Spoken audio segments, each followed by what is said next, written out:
Welcome to me, where suspenseful, thrilling, and mysterious stories will draw you into a world where the lines between reality and fantasy seem to blur.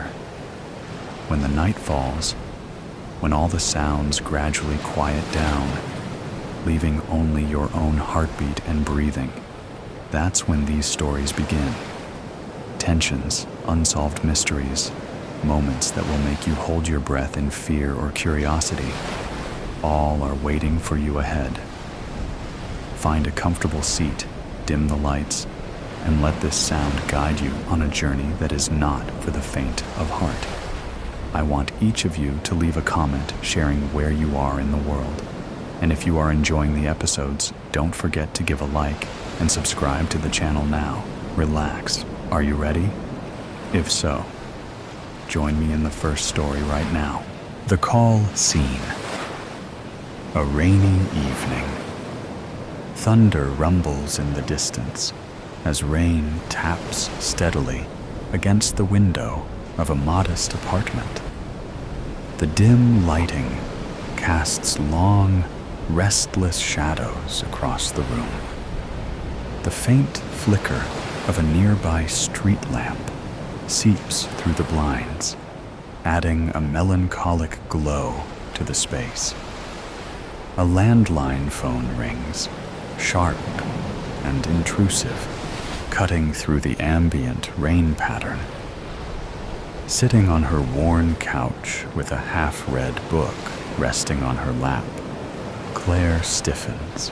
She glances at the phone, her heart thumping at the unexpected sound, as if it doesn't fit into her tranquil evening.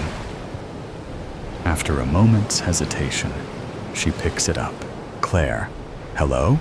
The line crackles faintly, followed by a pause so long it feels static. Then, a calm and deliberate voice speaks. Stranger, is this 555-3248? Claire. Yes, who is this? The voice carries a weight that makes her sit up straighter. Stranger. You don't know me, but I must talk to you. Claire frowns, her grip on the receiver tightening. Her free hand instinctively brushes the edge of her book, the texture grounding her in an unreal moment. Her eyes dart to the rain-speckled window, searching for a reason and context to anchor the odd exchange. Claire, I think you have the wrong number, stranger. No, Claire, I don't. Her name hits her like a sharp slap, causing her breath to catch. The stranger's calm, steady tone unnerves her. A chill creeps up her spine as she glances around the small apartment. The corners of the room seem darker now, with the shadows stretching like tendrils toward her. Claire, pause. How do you know my name, stranger? That's not important. What matters is that you listen to me. You're not safe. Her mind races. 1,000 explanations surge forward, each more implausible than the last. Her voice wavers, though she forces an edge of firmness into her tone. Claire, sharply. Excuse me? Her grip on the receiver tightens, and her knuckles whiten. An involuntary tremor beneath her surface betrays the facade of control she's trying to project. Stranger, please, just listen. There's no time to explain everything. You need to leave your apartment now. Don't pack a bag. Don't waste a second. Just go. Claire blinks, her mind catching onto the sheer absurdity of the command. She lets out a nervous laugh, though it sounds hollow even to her ears. Claire. Okay, seriously. Who put you up to this? Was it Nina? She's always pulling this kind of stranger. This isn't a joke, Claire. The voice pierces her deflection with a sharp edge. Thunder crashes outside, shaking the windows and masking the sound of her sharp inhale.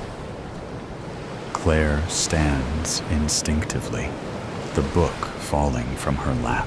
Her bare feet press against the cold hardwood floor, grounding her again in the surreal moment. Claire, voice rising. I don't know who you are, but, stranger, interrupting. Look out your window. Her heartbeat quickens. She hesitates, clutching the receiver as though it's the only thing tethering her to reality. Slowly, she moves to the window, her hand shaking as she pulls back the blinds. The street below is drenched in the rain, but her eyes immediately land on a figure standing across the street, motionless under the flickering light of a street lamp. Their face is obscured by a hood, their silhouette unnervingly still. Claire's breath catches as the figure tilts its head, as though she is aware she is watching. Stranger. Now, do you believe me? Claire stumbles back from the window, her heart pounding. The receiver trembles in her hand. Her voice is a hoarse whisper. Claire. Who is that, stranger? Someone who shouldn't be there. Leave. Now, Claire glances toward the door of her apartment, her mind spinning with questions. The shadows in the room seem to deepen, pressing in around her. She feels the weight of the stranger's words. The urgency is unmistakable. Her instincts scream at her to move, but fear roots her in place. The voice cuts through her attempt at humor, sudden and sharp, freezing her mid-sentence. Stranger. I wouldn't call if it weren't serious. Claire, snapping. I don't even know who you are. Why would I trust anything you're saying, stranger? I've been watching and know about the black car parked across the street. Claire's emotions become numb. Earlier, she had barely noticed the car, attributing it to a neighbor's visitor or someone sheltering from the rain. Now, the memory of its presence sharpens, and her hands shake as she edges toward the window. Her voice drops to a whisper. Claire, how do you... Stranger. It's been there for hours, hasn't it? 2 men inside. They're waiting for something or someone. The stranger's words weigh her down, causing her to hesitate. Slowly, she reaches for the curtain, pulling it back just enough to see. Her heart hammers as her gaze locks onto the sleek black car parked beneath the flickering street lamp.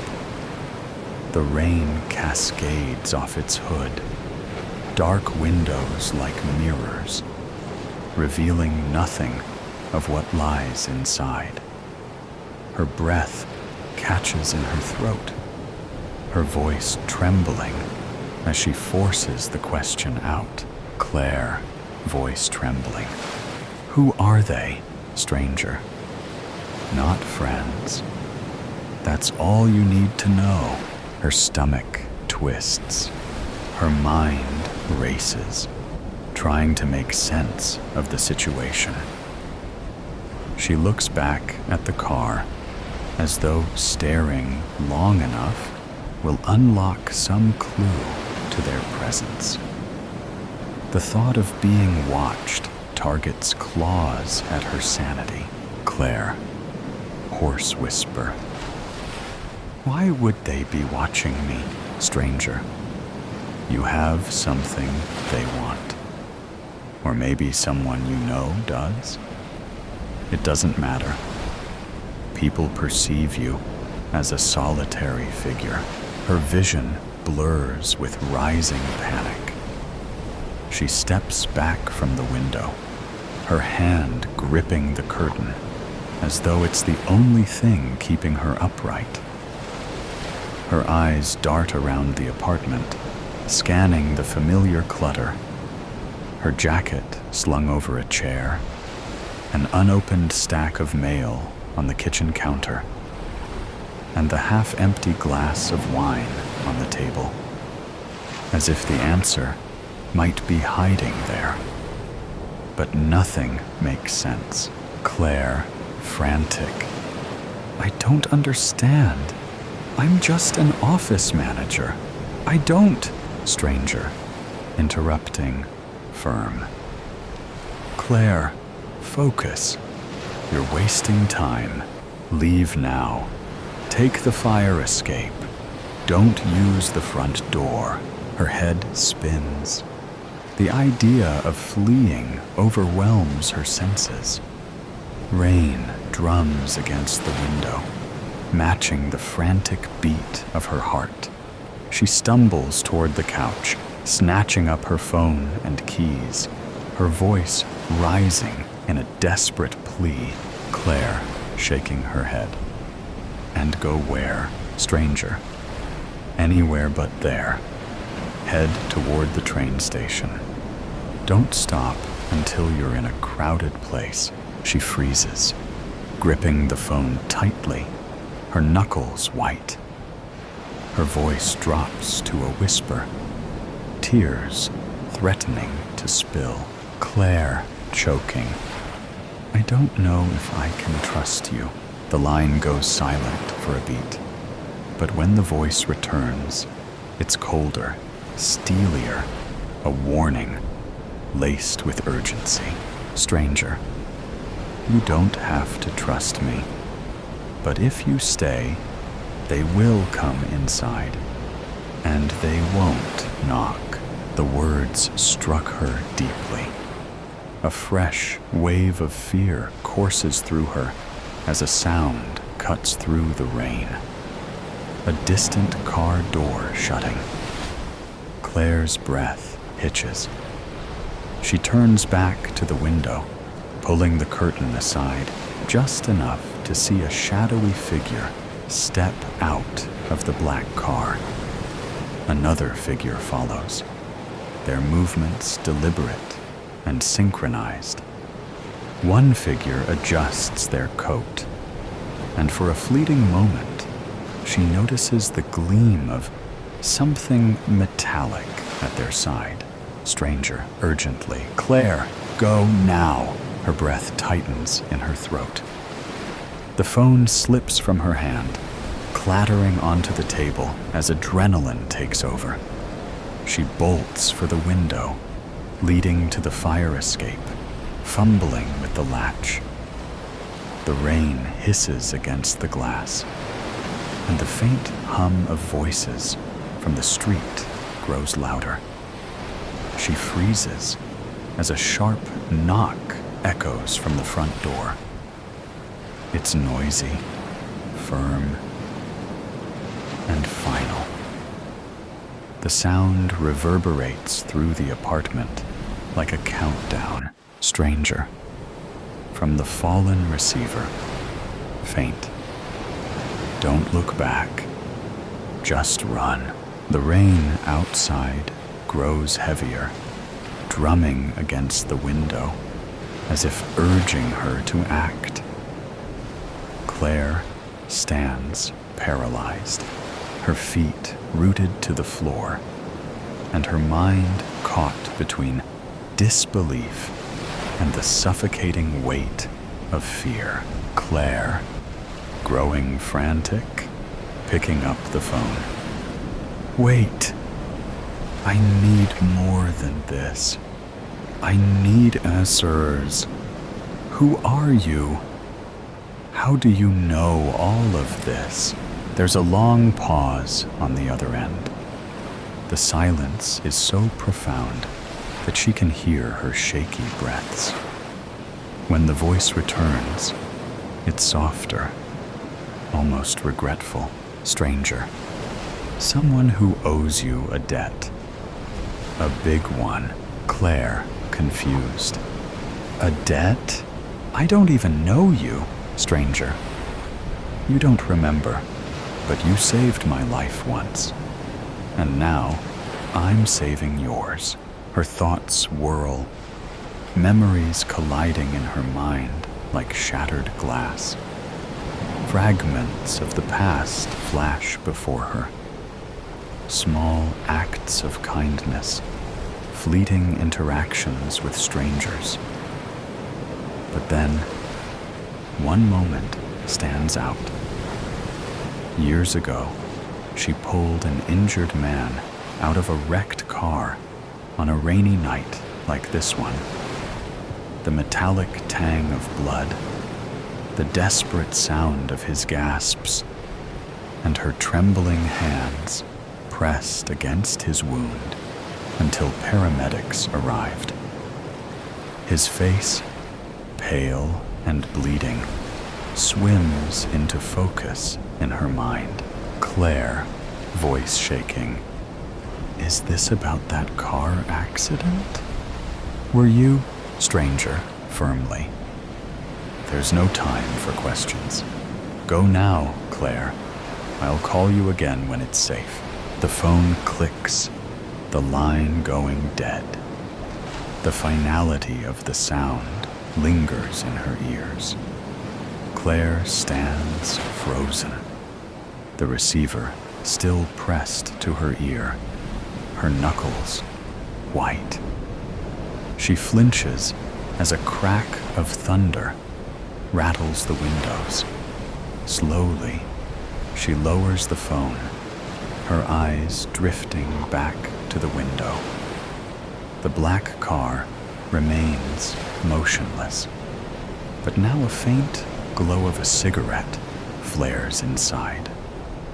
Her chest tightens as she stares at the tiny ember, an ominous beacon in the darkness. Claire, to herself, whispering, "What the hell is going on?" Suddenly, a faint creak from the hallway shatters the silence. Her heart leaps into her throat, her breath catching. She spins toward the sound, her eyes wide and searching. The noise could be anything. The old building settling, a neighbor, but now it feels like a warning. The hairs on her arms rise, and instinct takes over. She grabs her jacket and keys from the couch, her movements hurried and clumsy. Without a second thought, she moves to the window. The rain lashes at the glass, its icy touch shocking her as she forces the stubborn frame open. The fire escape looms outside, a slick, glistening path into the storm. Climbing through, the cold rain instantly soaks her, plastering her hair to her face. The metal beneath her feet is treacherous, every step a gamble. She grips the railing tightly, her knuckles aching as she descends. Below her, the black car suddenly roars to life. The headlights snap on, slicing through the downpour. She catches her breath. A door slams, and a tall, shadowy figure steps out. Their movements are purposeful and unhurried. Claire doesn't wait to see more. She runs, her feet slipping on the slick fire escape as she reaches the ground. The rain blurs her vision, each drop like a needle against her skin. Her breath is ragged, her pulse pounding in her ears. Behind her, the unmistakable sound of footsteps splashing in the water. Pools echoes through the narrow alley. The sound is steady and deliberate. A voice, not the stranger's, pierces the storm with a low, menacing call. Voice: Claire, stop. You can't run forever. The words twist in her mind, each syllable heavy with malice. She doesn't look back. Every instinct screams at her to keep moving. She darts into an alley, her feet slipping on the wet concrete. The flickering street lamps overhead cast eerie shadows that seemed to chase her. Although the train station isn't far away, every step feels like a lifetime. Her muscles burn, her lungs ache, but she pushes forward, the stranger's voice echoing in her mind. Stranger's voice in her mind. You're not safe. As the rain intensifies, so does her determination. Each crack of thunder feels like a countdown. Each shadow is a threat. She is confident that she cannot stop. Whatever this is, whatever danger is hunting her, standing still means death. And Claire isn't ready to die. And Rakotsbrücke, the Devil's Bridge. Rakotsbrücke, the Devil's Bridge. Whispers of mystery had long shrouded Rakotsbrücke, the legendary Devil's Bridge in Kromlau, Germany. Stories had swirled about its eerie perfection for generations, how its reflection in the still waters formed a flawless circle. Some believed it was merely an optical illusion. Others claimed it was something more, a portal to the unknown. Hans and Gerda Schmidt had grown up in the shadow of these legends.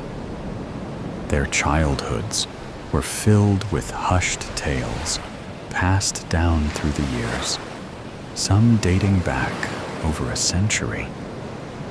But the most chilling story was always the same.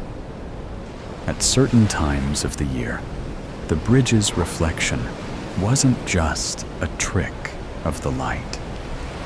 It was a gateway, and those who crossed it at the wrong moment were never seen again. Most dismissed such stories as mere folklore, but Hans and Gerda couldn't ignore the unsettling number of disappearances. Determined to separate fact from fiction, they spent months scouring old newspaper archives, compiling every recorded vanishing link to Rakotsbrücke. With each faded article, each cryptic account, a pattern emerged. If their calculations were correct, the next opening of the gateway was near.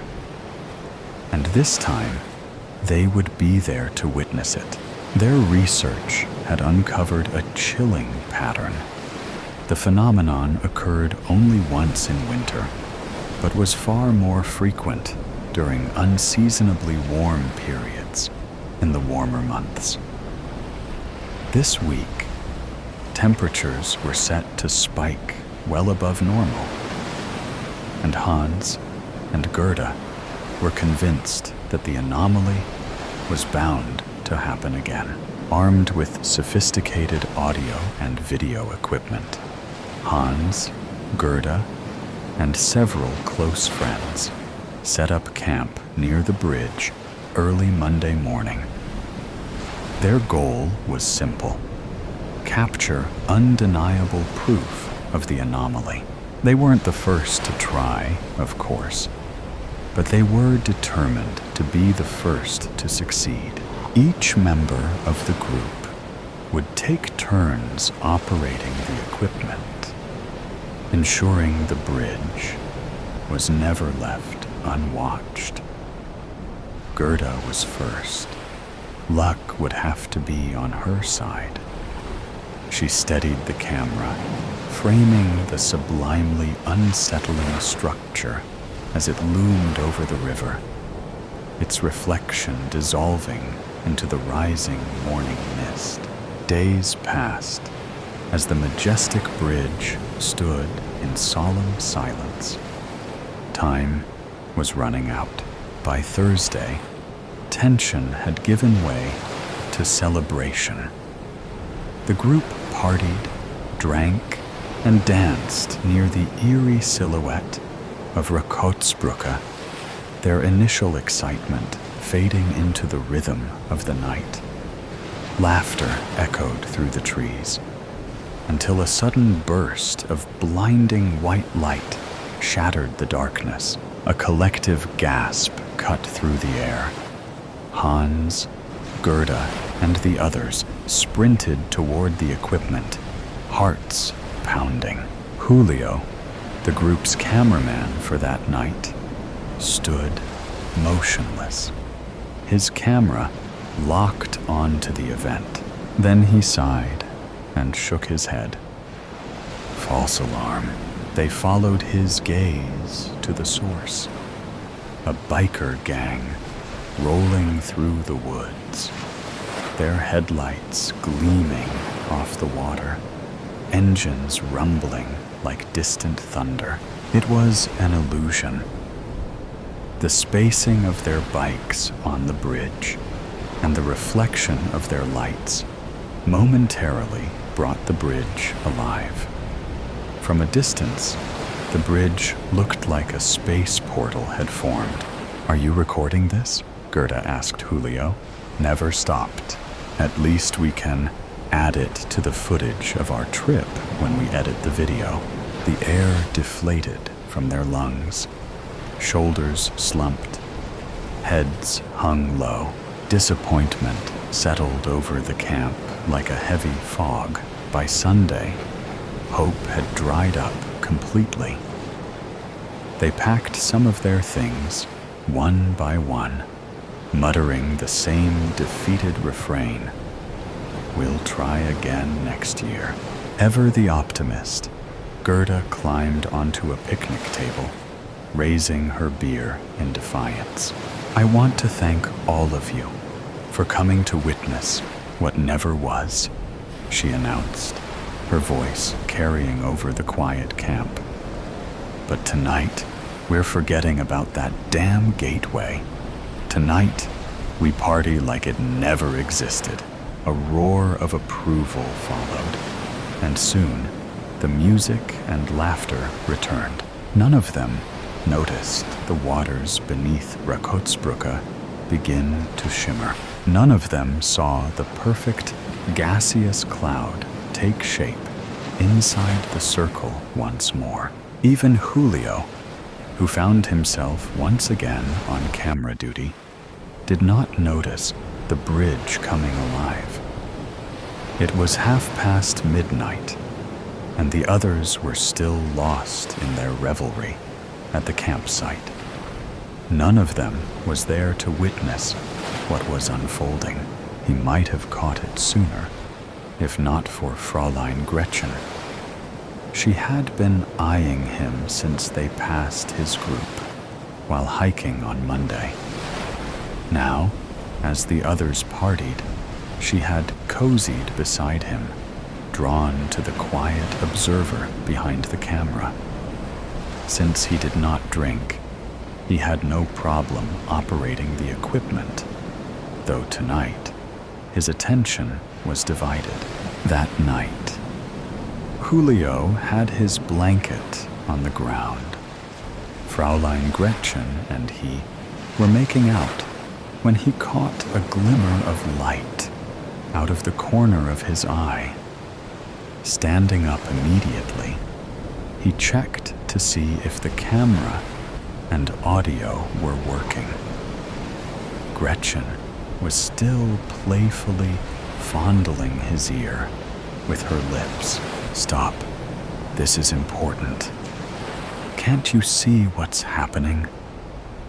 he said to her with a stern but playful voice. "Look at it. It's getting brighter and brighter. Come on, let's get closer." The luminous gateway had a compelling allure, almost trance-like, and it kept tugging at their interest. At the river's edge, there was a small rowboat. They went down to the water, determined to get a closer look. Meanwhile, the light got bright enough to grab the attention of the others partying at the campsite. Hans was the first to notice the light. "Look, guys, the forest is beginning to light up. Must be responding to our partying," he said playfully. "No, I think it's the bridge," Gerda said as she took off, running toward Julio's location. The rest of the gang took off after her.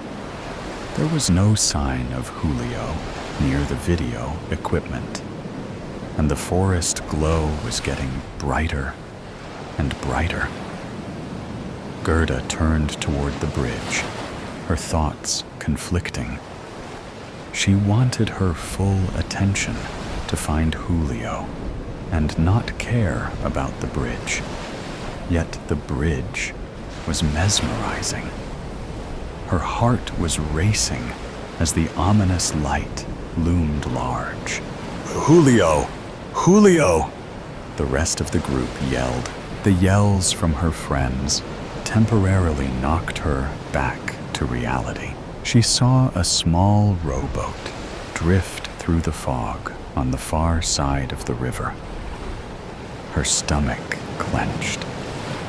That same boat was near them when they first set up the equipment on Monday, and it hadn't moved until now. "Guys, get over here!"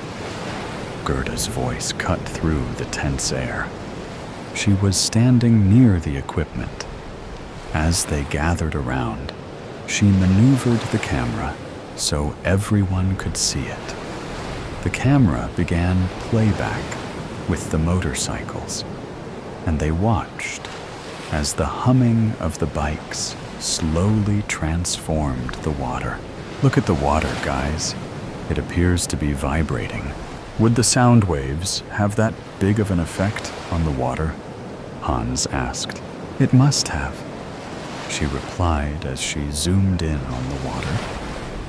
"When I go back and view the water, it is always completely calm. Something had to stir it."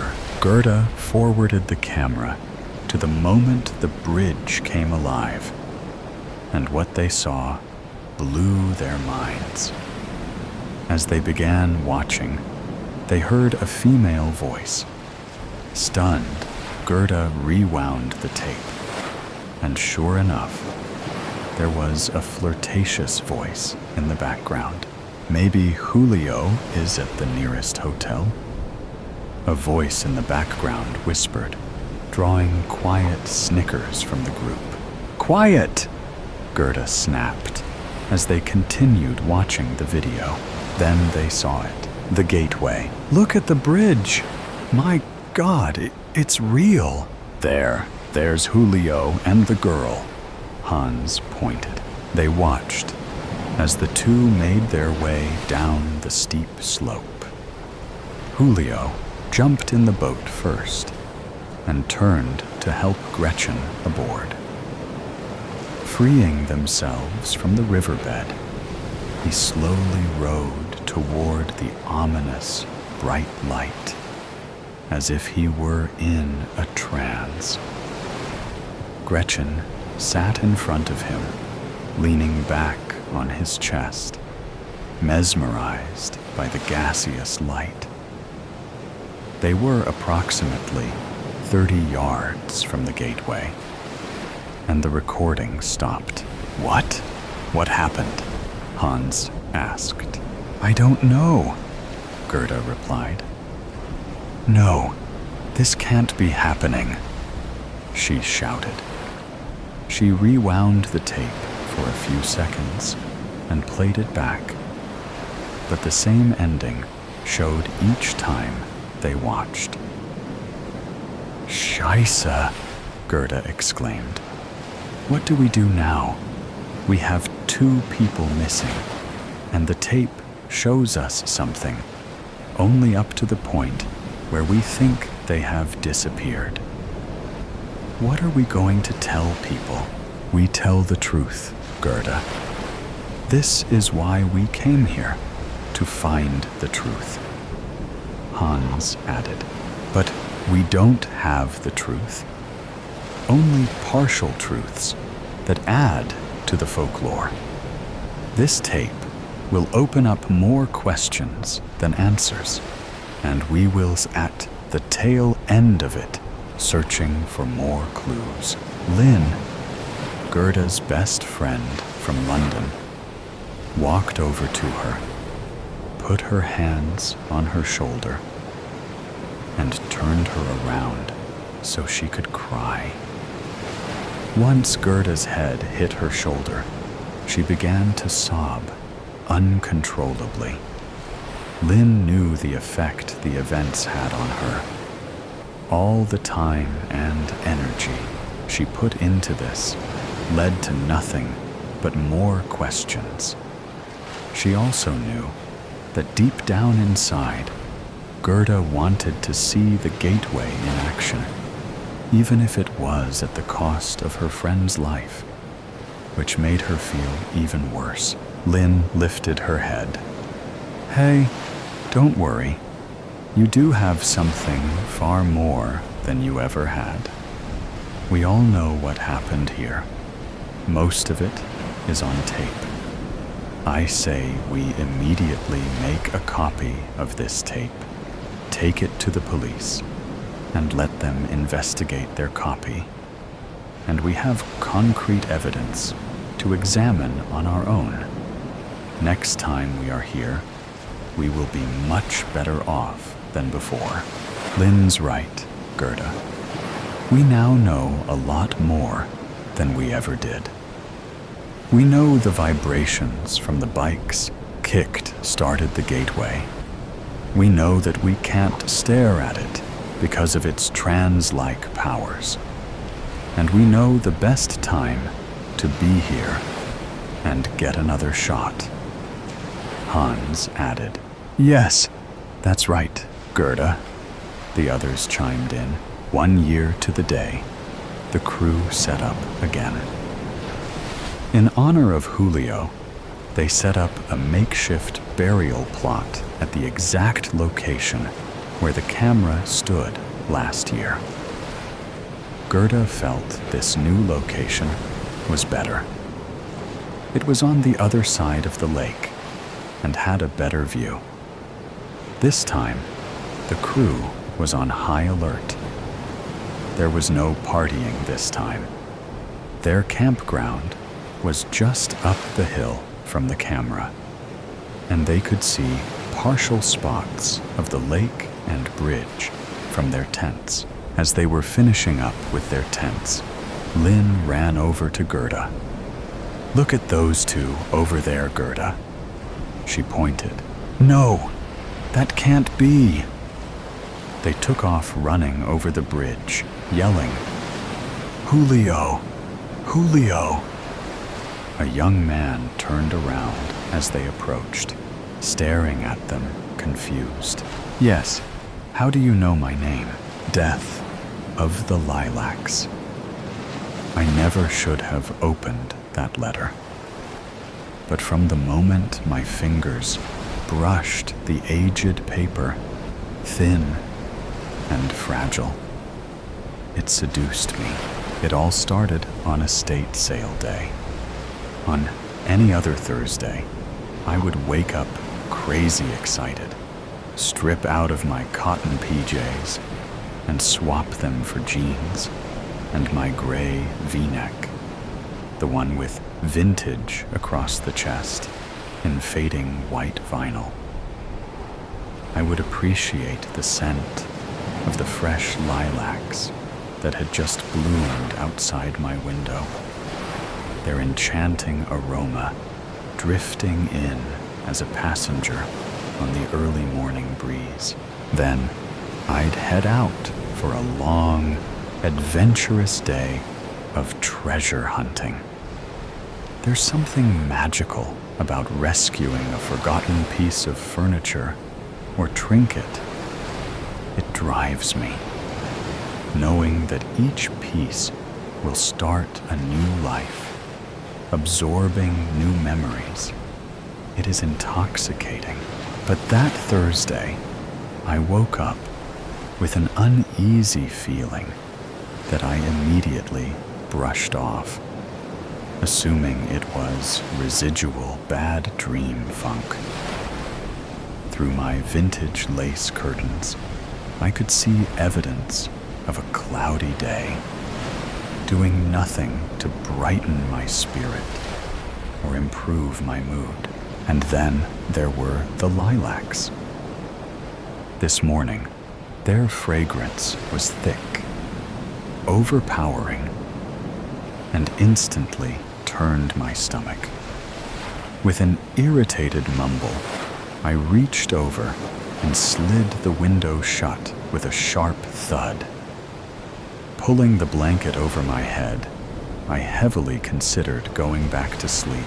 However, 15 minutes later, I was dressed and headed out the door. Unheard of for me. It was as if I had somewhere urgent to be, but when I checked my calendar app, there was nothing booked. As I locked the door behind me, the heavy scent of the lilacs filled the air, overbearing and inescapable. They had sprung up from out of nowhere just a few weeks ago, their soft purple and white blossoms spilling over the wooden railing of my front porch.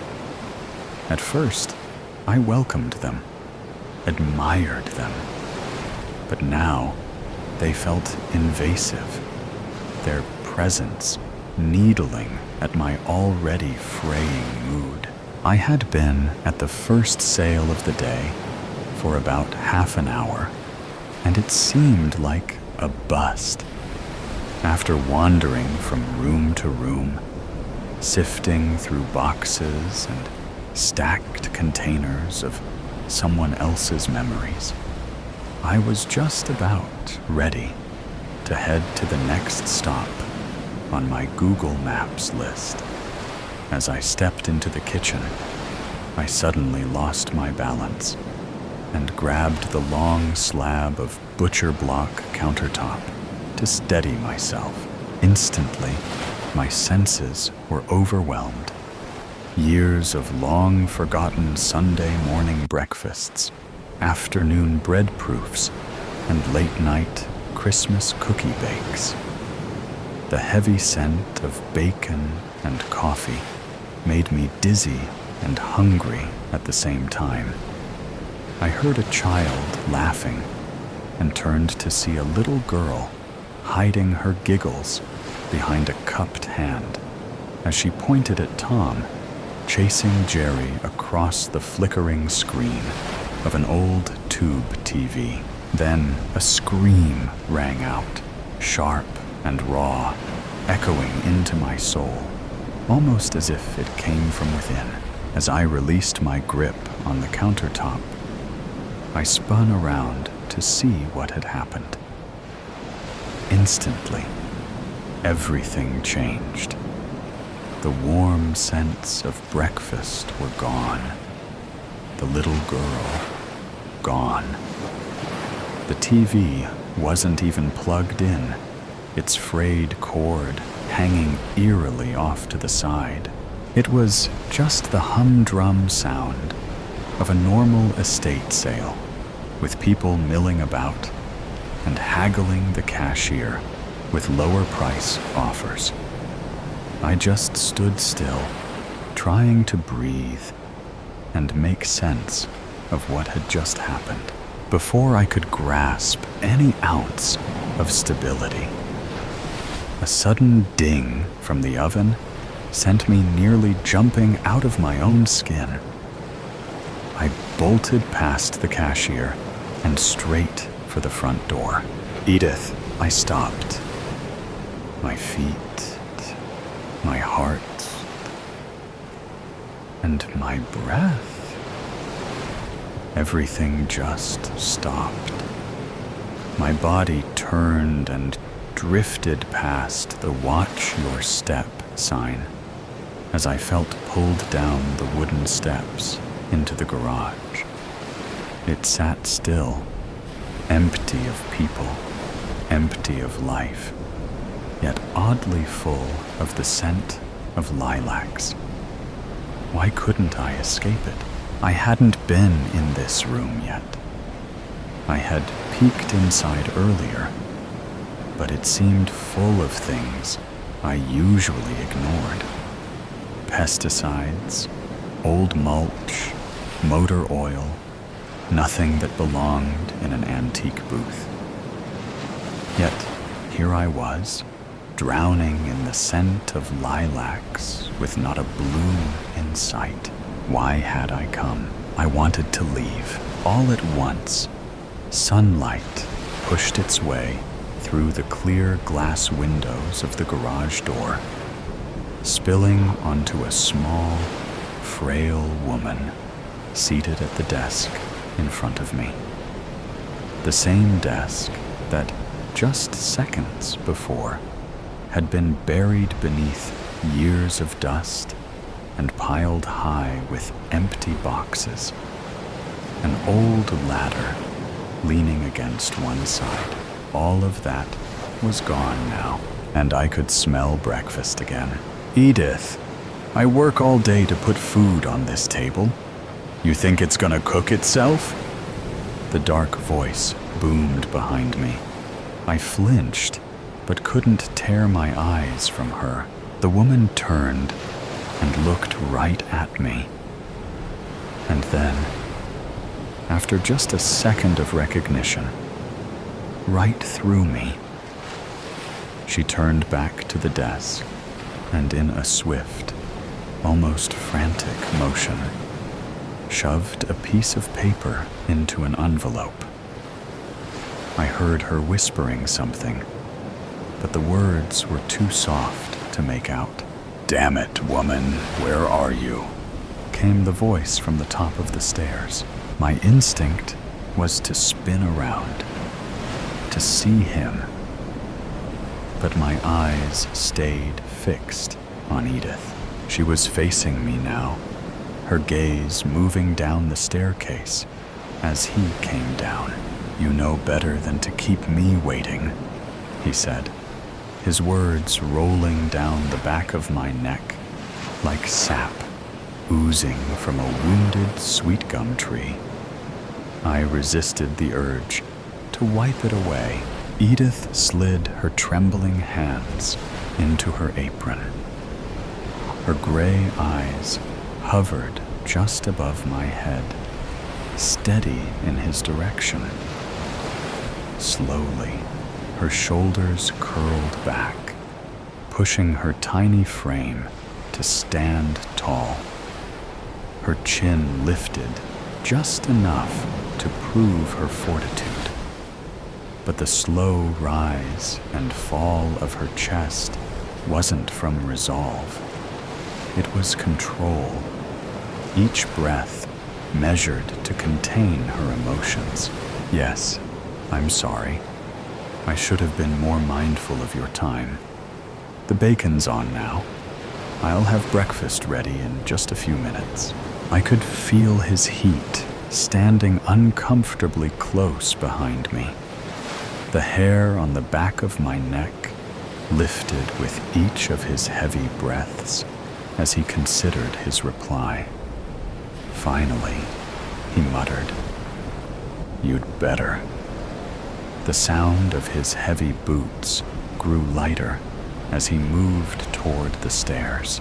Her eyes were back on me, not through me.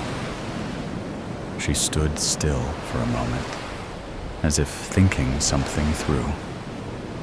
Then, as if she had made her decision, she turned toward the desk and opened the top left drawer. She looked at me again, then down at the drawer. I followed her gaze.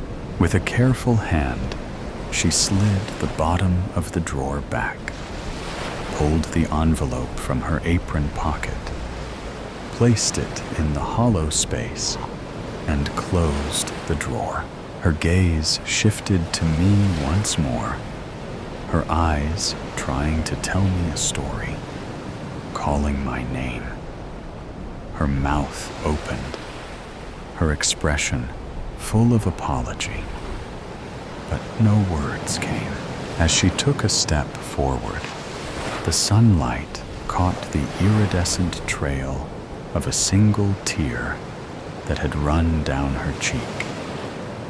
My heart hurt for her. All at once, she was gone. The sun had vanished. The windows on the garage door had been painted over years ago. The acrid smell of gasoline, oil, and pesticides flooding my nose once again. I gasped and wiped my face, realizing that I, too, had tears streaming down my cheeks. I took a few steps toward the desk, my eyes locked on the drawer. My pulse quickened as I reached out to pull it open. "Miss, do you need help?" came a tiny voice from the top of the stairs. I jumped and screamed. Then she screamed. With our hands over our chests, we both burst into laughter. "I am so sorry, doll. I didn't mean to startle you. It's totally okay. I was in my own world." I took a deep, slow breath, in and out. "Actually, yes, I would like some help. I'm interested in this desk, but I don't see a price on it," I said, pointing to the spot where the woman had just been sitting. "Oh, that old thing is junk, honey. One of the drawers is stuck, and it's missing a leg." She turned to head back through the door. I looked at the desk, then back at her. "All the same, I'd love to take it off your hands. Would you take 20 for it?" She stopped and turned around. Her expression shifted. I could see the dollar signs in her eyes and a slight hint of a smirk on her lips. Then, just as quickly, it changed again to a look of faux concern. "Well, that did belong to the homeowner, and I am trying to get the family top dollar. I couldn't possibly let it go for $20, but I imagine they'd be okay with 50. Does that work for you?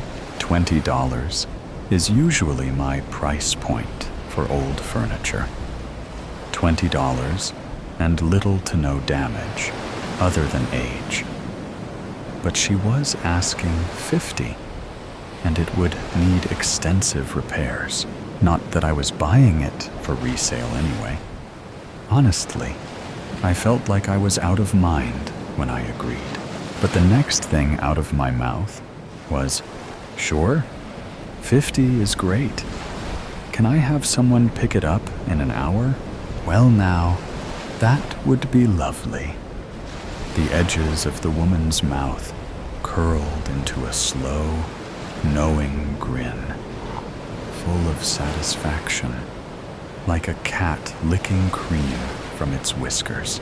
4 hours, 3 stops, and 2 cups of Java later, I was back home, where Jeff, my boyfriend, not boyfriend, was waiting in front of my driveway with the desk. "Sadie, what were you thinking? This is a piece of junk. Please tell me you got it for free?" he grumbled as I slid out of my Jeep. He leaned against the bed of his truck, arms folded, looking cute, but not happy. "Oh, come on. You can see it has great bones," I said, resting my hand on the side of his face as I stood on my tiptoes and gave him a light kiss. He looked into my eyes, sighed, and wrapped his arms around me. "You owe me," I smiled. "Okay, where do you want this thing?" "Back porch, please. Why don't you go make us something to eat while I do your dirty work?" "You got it," I said with a wink. As I walked up the sidewalk, my stomach sank. The lilacs, so full and lush just hours ago, were dead. Their once vibrant petals had shriveled, decay clinging to them, burnishing the edges with shadow. Even though it felt morbid, I reached out to brush one with my fingertip. It crumbled to dust, carried away on the wind. I had enjoyed them while they lasted, until this morning. Now, an ominous feeling settled in my chest, hauntingly familiar, though I couldn't understand why. The scent had been overwhelming earlier, almost stifling, and while I didn't necessarily want them back, their sudden decay felt oddly personal. 10 minutes later, we sat on the back patio, eating lunch and staring at the desk. I debated whether I should tell him about what I had experienced earlier. We had been seeing each other for about 6 months, and things were going mostly okay. He didn't want to put a label on things, which felt like a little bit of a red flag. But I wanted to see where things went a little longer. He had some great qualities. Only time would tell if they outweighed the rest. I really did want things to progress between us, and they say communication is key. So I decided to tell him. As I told him the story, he ate his chicken salad sandwich and slurped his lemonade, his eyes fixed on me, except for the occasional glance at the desk. When my story was over, he wiped his mouth with one of my daisy-covered napkins, downed the rest of his lemonade, and said, "Well then, let's get this drawer open." He made quick work of the stuck drawer, and after searching for only a second, found the notch that slid back the false bottom. I couldn't believe it. The false bottom alone was a stretch, but seeing the letter sitting there in real life, insane. I reached into the drawer and picked up the envelope, my hands trembling just as Edith's had. but for different reasons. The paper was aged, its edges rough and slightly brittle. I turned it over, lifted the flap, and slowly pulled out the lilac-colored paper, careful not to damage it. Hauntingly beautiful. It was clearly handmade, bits of lilac petals pressed between its uneven fibers. Should I open it? I glanced at Jeff. He shrugged. That's up to you. I wasn't sure. Edith's eyes had been haunted, and while part of me felt like I was meant to open the letter, another part couldn't shake the sadness in her eyes. It lingered, heavy and unsettling. Still, something pulled at me, urging me to open it. Before I even realized what I was doing, I unfolded the letter, top first, then bottom. One single line stretched across the middle of the page. I wanted to warn you. I was trapped. I am sorry. I read the line again. A wave of dizziness washed over me. I could smell bacon. The room was spinning. My stomach was sick. Somewhere in the distance, Jeff was calling my name, but it was faint, muffled. The air was thick, damp and dank, clinging to my skin like old mildewed laundry, left to long in the wash. I couldn't breathe. I closed my eyes and tried to remember my breathing techniques. In for 5, hold for 4, out for 7. Or was it 8? Damn it. But my slow, deep breaths came out rattled. Reaching for the chair, I sank into it, resting my elbows on the table and my head in my hands. If I could just get my thoughts together. All at once, visions of an entire lifetime slammed into me. Emotions crashed through me, too many to name. I felt joy, then sadness, heard laughter, then a baby's first cry. My baby's first cry? But everything was coated in darkness. I opened my eyes. The lilac-colored paper lay on the desk in front of me, blank. My hand involuntarily moved, picking up a pen from nowhere. My breath was stuck in my throat as, in horror, I watched myself write. I tried to warn you. I was trapped. I am sorry. Sadie, I work all day to put food on this table. You think it's gonna cook itself? Jeff's voice thundered from the top of the staircase, just beyond the door leading into the house. My stomach dropped as a wave of realization hit me so hard I would have fallen if I weren't already sitting. I turned to face the young girl behind me. I already knew she'd be there. My eyes met hers, and I only knew of one way out.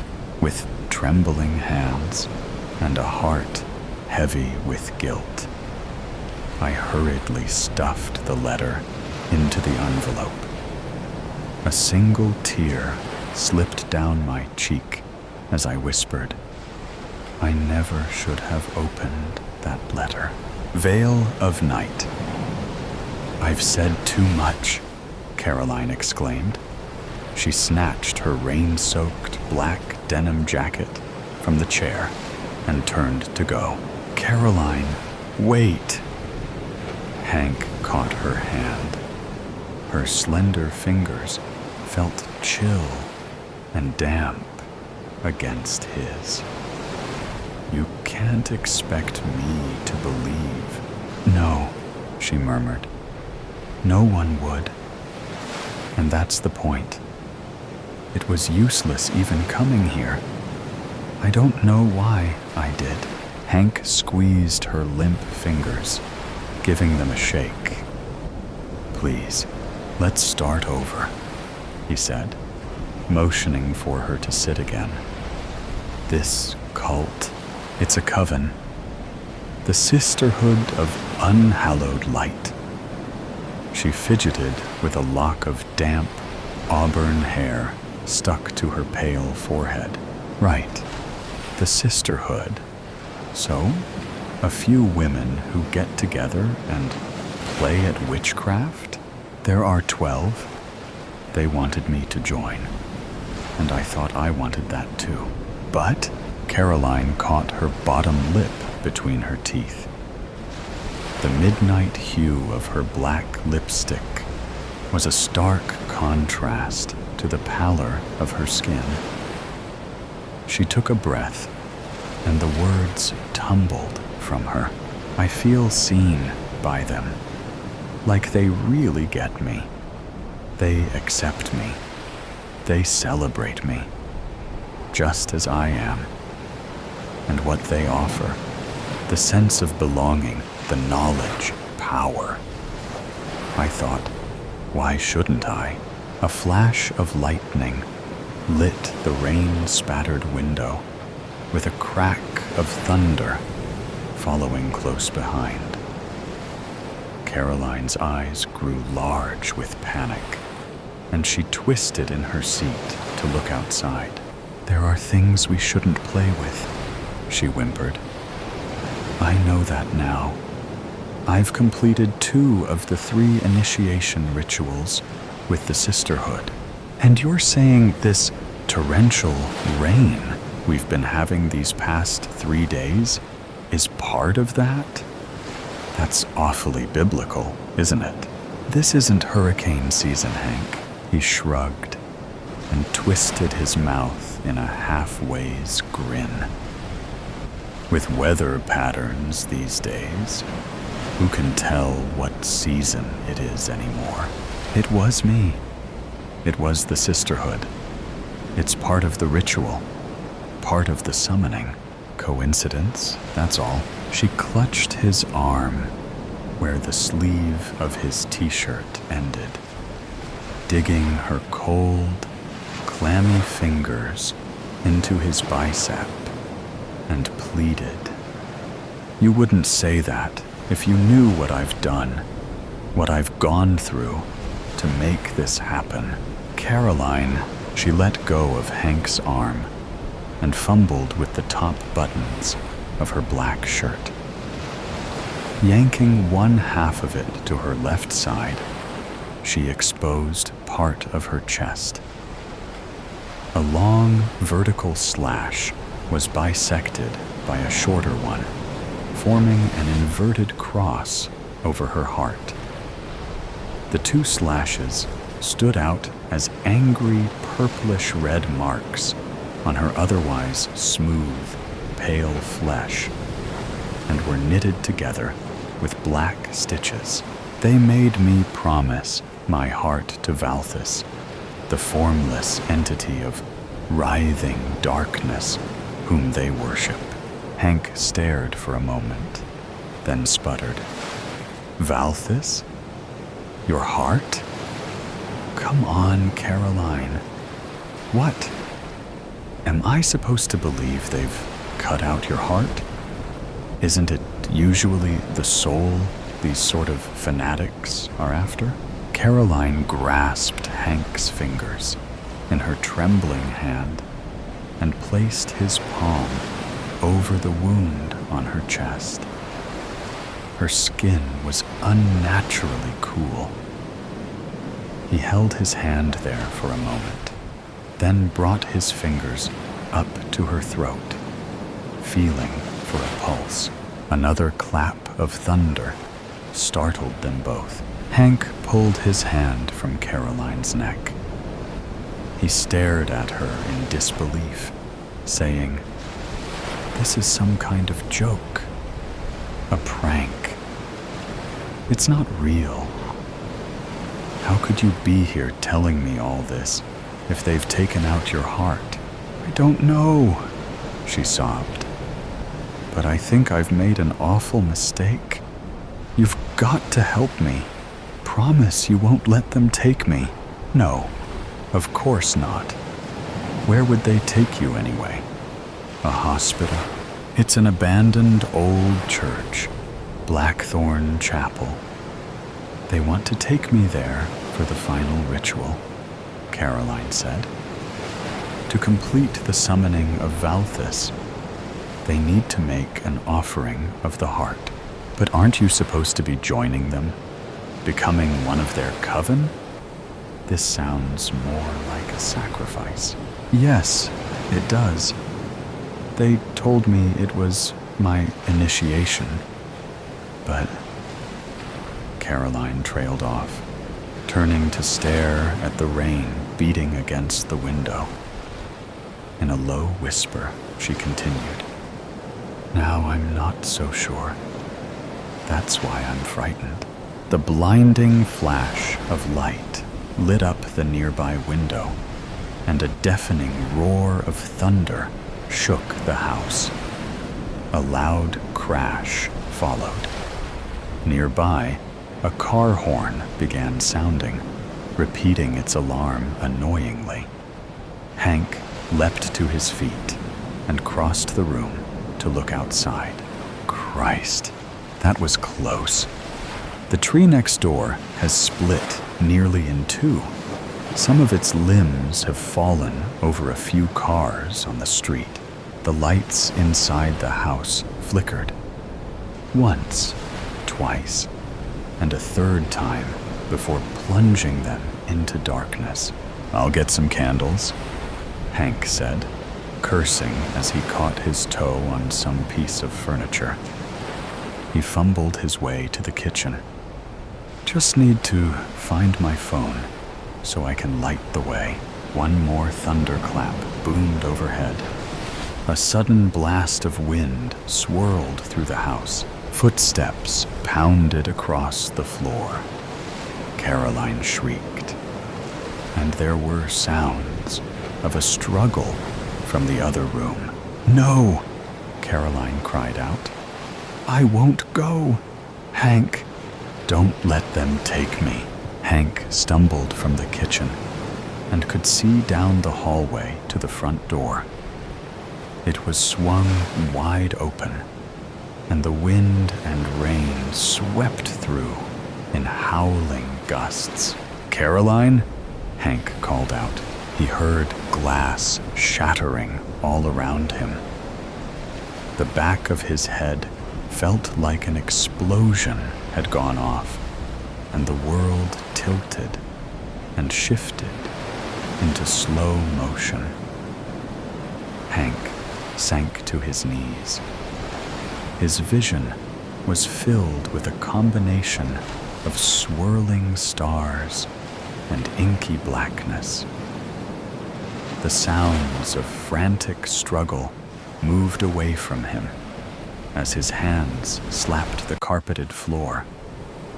He struggled to breathe and clear his sight as he held himself from pitching forward onto his face.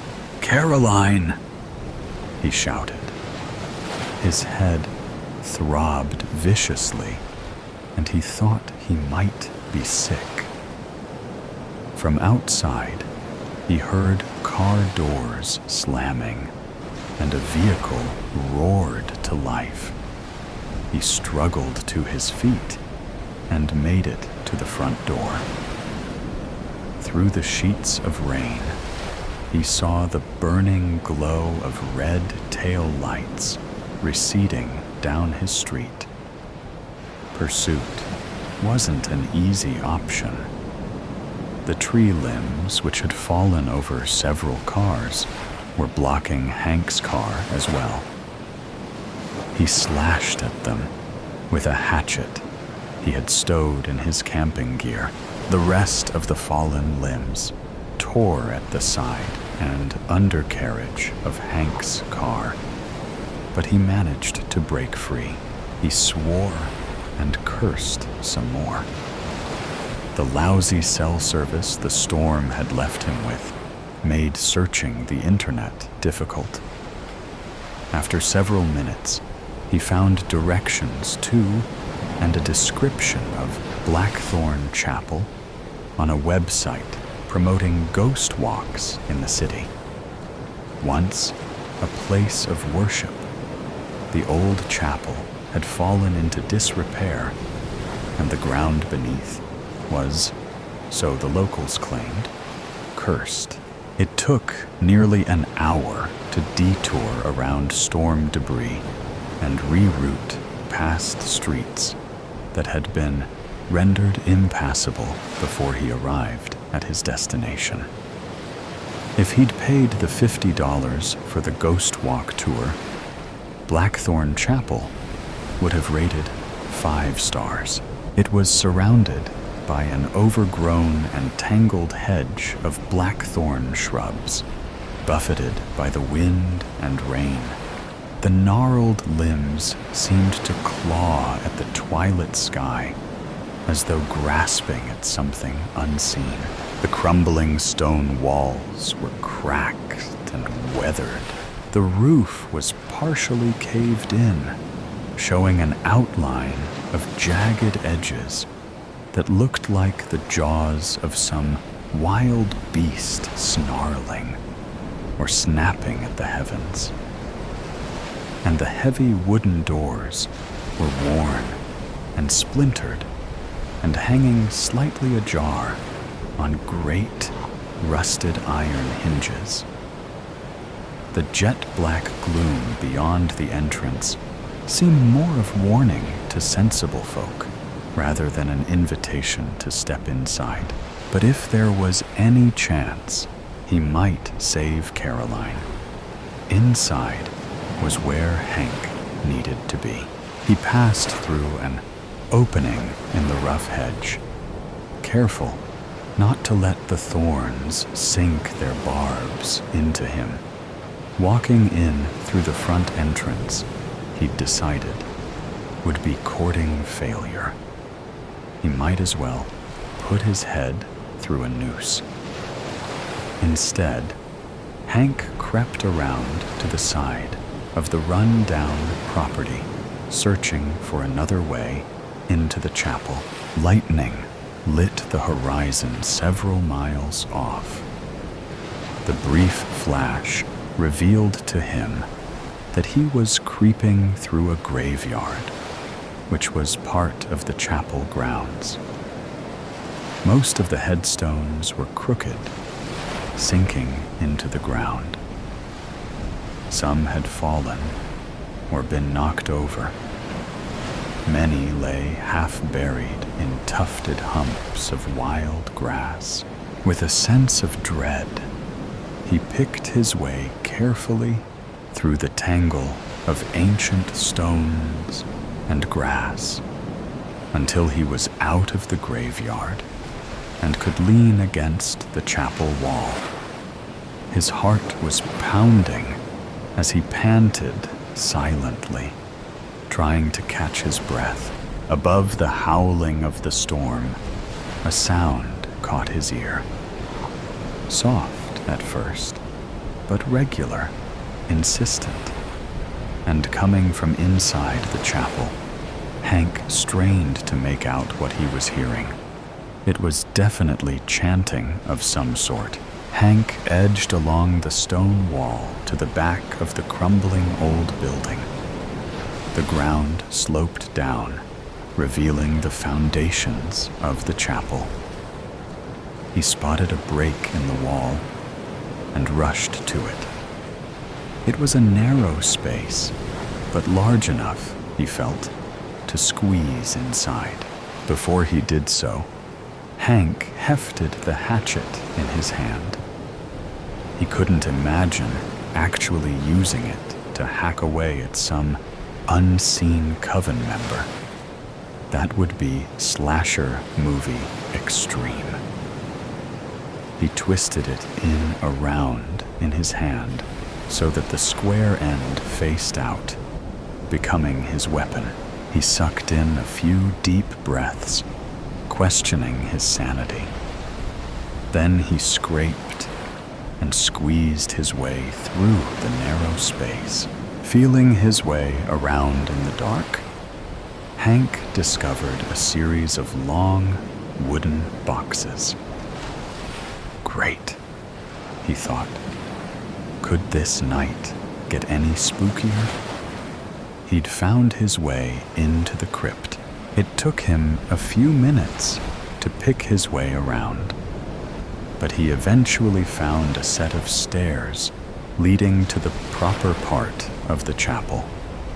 This was one of the cloisters, or side chapels. The chanting was more distinct. He could make out the words, "Valthis, Valthis, veil of night, drown the stars, consume the light from the maw, where silence dies, open now your 1,000 eyes." He edged carefully toward a gap in the wall, which entered into the chapel's nave. There were broken pews scattered throughout the space, casting long shadows from the candles, which lit up the altar at the front. Shadow deep and shadow wide, stretch the fold, let worlds collide. What was whole? Let it decca, let the void now have its way. He saw Carolyn, bound and gagged. She was wide-eyed and frantic, struggling to break free of her bonds. Unseen horror, whispered breath, we call you forth. We offer death. One by one, we fade. We kneel, take our names. Unmake us real. A quick count revealed only 8 figures in hooded robes surrounding Caroline. He thought she'd said they were 12 in number. But this would be better odds. Hank hefted the hatchet in his hand one more time, feeling as confident as a person could ever be faced with such a scene. He took one step forward, but that was as far as he got. He was grasped from behind, his arms, legs, and even his torso in the grip of unseen talon-like hands. With swift force, they pulled him backwards, throwing him off balance. A ragged cloth was pressed over his nose and mouth. He struggled and tried to scream. Then blackness engulfed him. When he came to, Hank found he was now stretched out over the altar. His hands and feet were bound. Looking up, he could see eerie shadows playing across the vaulted arch above. "I'm sorry, Hank," Caroline said. "I had to do it." He snapped his head around in the direction of her voice and saw she was standing to his left. She held a long, curved dagger in her hands. The other coven members, all 12 of them now, were surrounding him. We needed a heart to complete my initiation and call down Valthis." He thought he'd known fear earlier in his pursuit of Caroline's attackers. Now, a choking sensation that felt like ice was spreading through his chest. In his head, Hank shouted Caroline's name, but the gag in his mouth prevented him from getting that or any other words that followed out. The coven members began to chant once more, "Valthis, Valthis, veil of night, drown the stars, consume the light, lucid Dr. Mira Santos aligns her pen at a precise 90-degree angle to her notepad, then adjusts it to 89. Perfect precision matters. Her office presents an unbroken landscape of whites and grays, walls, furniture, even the spines of journals arranged by height on custom shelving. Her diplomas hang at measured intervals. Harvard Medical School, Johns Hopkins Fellowship, Stanford Neuropsychiatry. I keep having these dreams where pieces of myself are missing, Jamie Whitcomb explains, voice carrying an unsettling familiarity Mira can't place. Like someone tore pages from my story. She observes his hands as they animate his words. Index finger extended, thumb perpendicular. A gesture triggering a microsecond of déjà vu that she immediately classifies. Transient memory phenomenon. No clinical significance. Perhaps we could explore these gaps through guided imagery, she suggests, noting the clock. 2:37. I think my unconscious is getting tired of being ignored, Jamie says, meeting her eyes with unexpected directness. His fingers tap against his knee. Tap, tap, pause, tap. A rhythm that seems momentarily significant, then doesn't. You wrote something about this, actually. How the mind creates increasingly dramatic interventions when we persist in avoidance. Your work on trauma compartmentalization changed how I understand myself. Mira's hand pauses. Few patients research their therapists so thoroughly. She glances down and notices a blue smudge on her thumb that wasn't there moments ago. When not directly observed, it seems to shift slightly, like water finding its level. After Jamie leaves, she documents. Patient demonstrates unusual knowledge of practitioner's methodology. The words form in reassuring black ink. She categorizes the blue smudge. Stress-induced perceptual anomaly. Clinical terminology creates immediate distance. Safety through classification. Her calendar displays afternoon appointments with a precise rectangle marked personal reflection at 2:30 each day. Time methodically scheduled for not thinking about what happened. 300 days of structured avoidance. She notices blue ink spreading in tomorrow's reflection block. Jamie Whitcomb, second consultation. She has no memory of scheduling this. Dr. Chen appears in her doorway. Mira, you've scheduled during your personal time tomorrow. The patient required accommodation. She lies with clinical detachment. You haven't adjusted that time block in almost a year, he observes, eyes lingering on her hand, where the blue smudge seems to pulse with her heartbeat. Her apartment mirrors her professional space, meticulously organized in whites and grays. She moves efficiently through rooms systematically purged of memory. Each belonging serves logical purpose. Control through environmental precision. Her path includes a mathematically precise 60-degree turn at the hallway's end. Gaze sliding past the single disruption in her colorless sanctuary. A cerulean blue door she hasn't opened in 300 days. For a heartbeat, vanilla shampoo scent registers. Small fingers sticky with breakfast syrup. A child's laughter, like wind chimes. Pulse accelerates.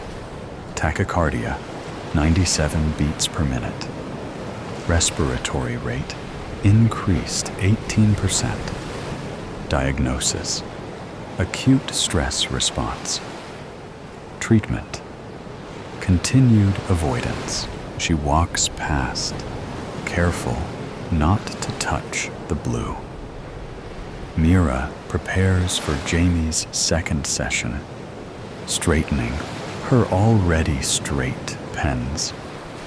The blue stain has spread overnight, now covering her palm entirely. She tugs her sleeve lower. Patient demonstrates unusual knowledge of practitioner's methodology, she writes. Possible prior envy. She stops. The words appear in blue ink despite her black pen. She selects another. Same result. Equipment. Malfunction. Statistically improbable. Perceptual anomaly. Equally unlikely. Classification. Inconclusive. When Jamie enters, the room temperature drops 3 degrees. Calibration error, surely. The clock's second hand stutters. Tick. Pause. Tick, tick. Stretching moments unnaturally. Mira's breath forms small clouds that hover before dissipating. I researched you, she says, professional tone brittle. Your contact information leads nowhere. Perhaps I don't exist within your acceptable parameters, Jamie replies, something shifting behind his eyes. His features seem unstable today. A 30-something stranger one moment, then briefly showing contours of a younger face. Isn't that your specialty, Dr. Santos? Creating parameters that exclude what hurts too much? The air carries a faint antiseptic smell. Hospital corridors, grief-saturated waiting rooms. Olfactory hallucination. Unlikely, but not impossible. You've built your career helping others face what you avoid, Jamie says, fingers forming that distinctive gesture. Index extended, thumb perpendicular. In your article, you wrote about integration, but your office calendar tells a different story. Her diploma wavers when not directly observed. Doctor of Medicine briefly becoming Mother Who Wasn't, before snapping back when she focuses on it. Do you believe in astronomy, Dr. Santos? Jamie asks, voice suddenly higher-pitched. That stars remember us even when clouds block our view? Even when we're gone? Mira's pen freezes. Mid-note. A child had asked her a nearly identical question once. Coincidence? Statistically impossible. We should focus on your experiences, she attempts. But her voice falters. Like you focus during your personal reflection blocks? His eyes shift color momentarily, from brown to startling blue. The time you carefully schedule for not remembering, the antiseptic smell intensifies. Her bookcase blurs at the edges, white shelves rippling like water, book spines dissolving into hospital corridor signs, small hand in hers, warm against her palm. Blue wool sweater with wooden buttons she'd helped fasten. Vanilla shampoo. Mira blinks rapidly. Classification: intrusive memory fragment. Treatment: compartmentalization. The clinical term disintegrates in her mind. You're diagnosing yourself in the third person, Jamie observes, his voice oscillating between adult articulation and childlike directness. Does Harvard teach doctors to hide inside words when feelings get too big? The pen in her hand turns liquid, blue ink flowing across her fingers in tiny rivulets that form star-like patterns on her skin. When Jamie leaves, or did he simply fade, Mira attempts to reorient. She aligns her pen perpendicular to her notepad, but blue ink pools beneath it, refusing containment. Dr. Chen enters without knocking. The room temperature normalizes instantly, but blue stains remain across her notes, her desk, her hands. The Wilkins consultation, he says with unusual directness. They've requested another therapist. Said you seemed elsewhere. I maintained appropriate clinical distance, she recites. Like you maintain distance from the children's ward? His tone softens. 300 days, Mira. I saw you outside the memorial wall yesterday. He studies her, colleague and friend, visibly conflicted. Remember Elliot at the fundraiser concert? That Chopin nocturne we practiced for weeks? Him turning pages with that perfect timing? Chen's fingers mimic playing piano keys.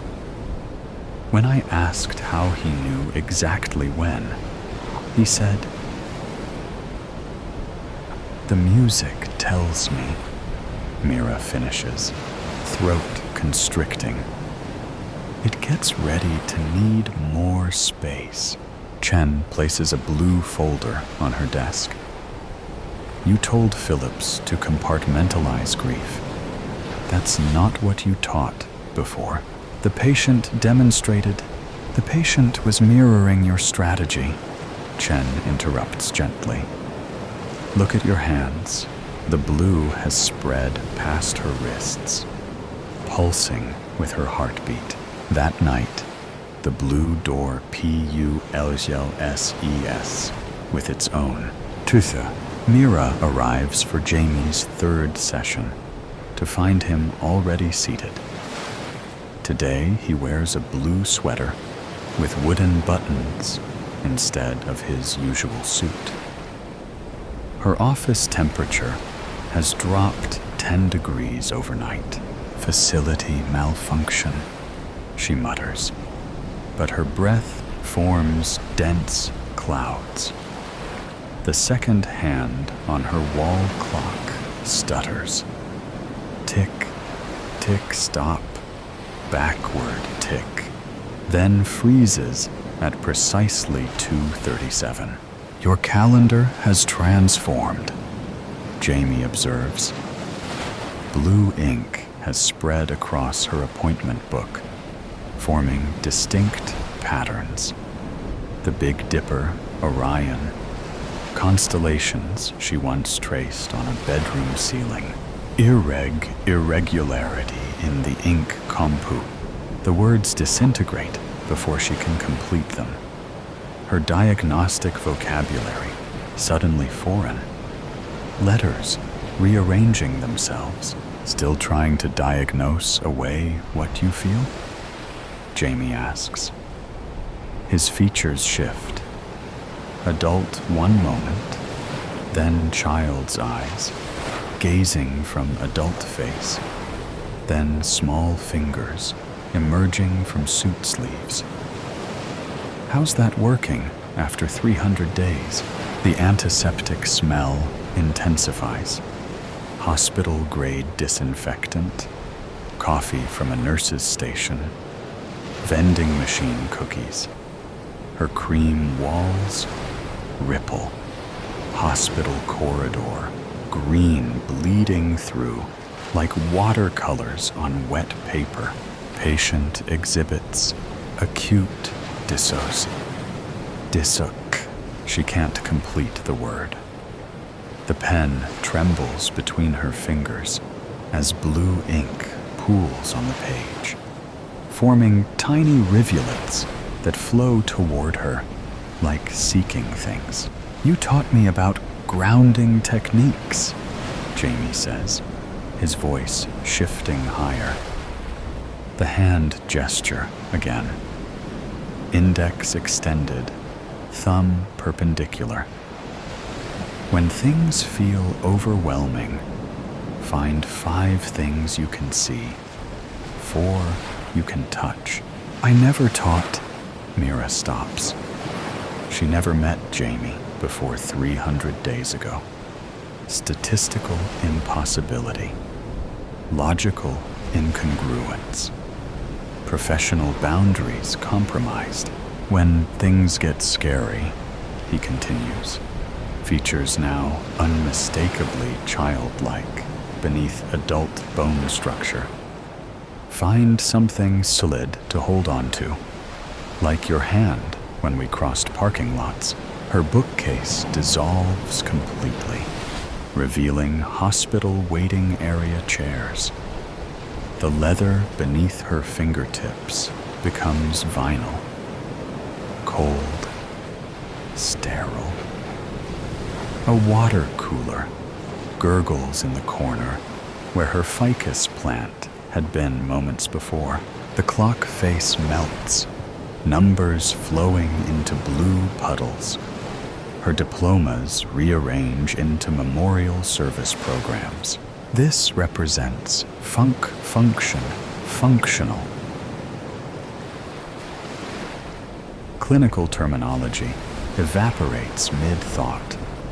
Her desk transforms into the hospital admitting counter, where she'd stood precisely 300 days ago. Still hiding inside Harvard vocabulary?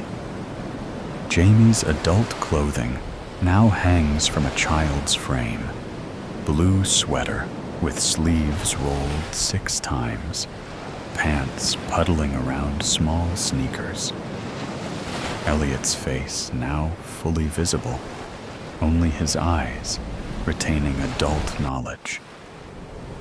Does categorizing grief really make it go away? VANILLASHAPOO. Apple detangler. Chocolate milk breath. This isn't pos. Her hands convulse, sending her pen spinning across the floor. This cannot. The pen bleeds blue across linoleum, spreading toward her in tributary patterns that form exact replicas of the constellation drawings from Elliot's bedroom ceiling. Rain hammers against glass. Rhythmic squeak thump of wipers fighting deluge. Her phone vibrates against her ear. Dr. Chen's voice, tense with urgency. I understand this patient is in crisis, she hears herself say, but I'm driving with my son. Can I call you back in 5? Mommy? Elliot's voice from the back seat.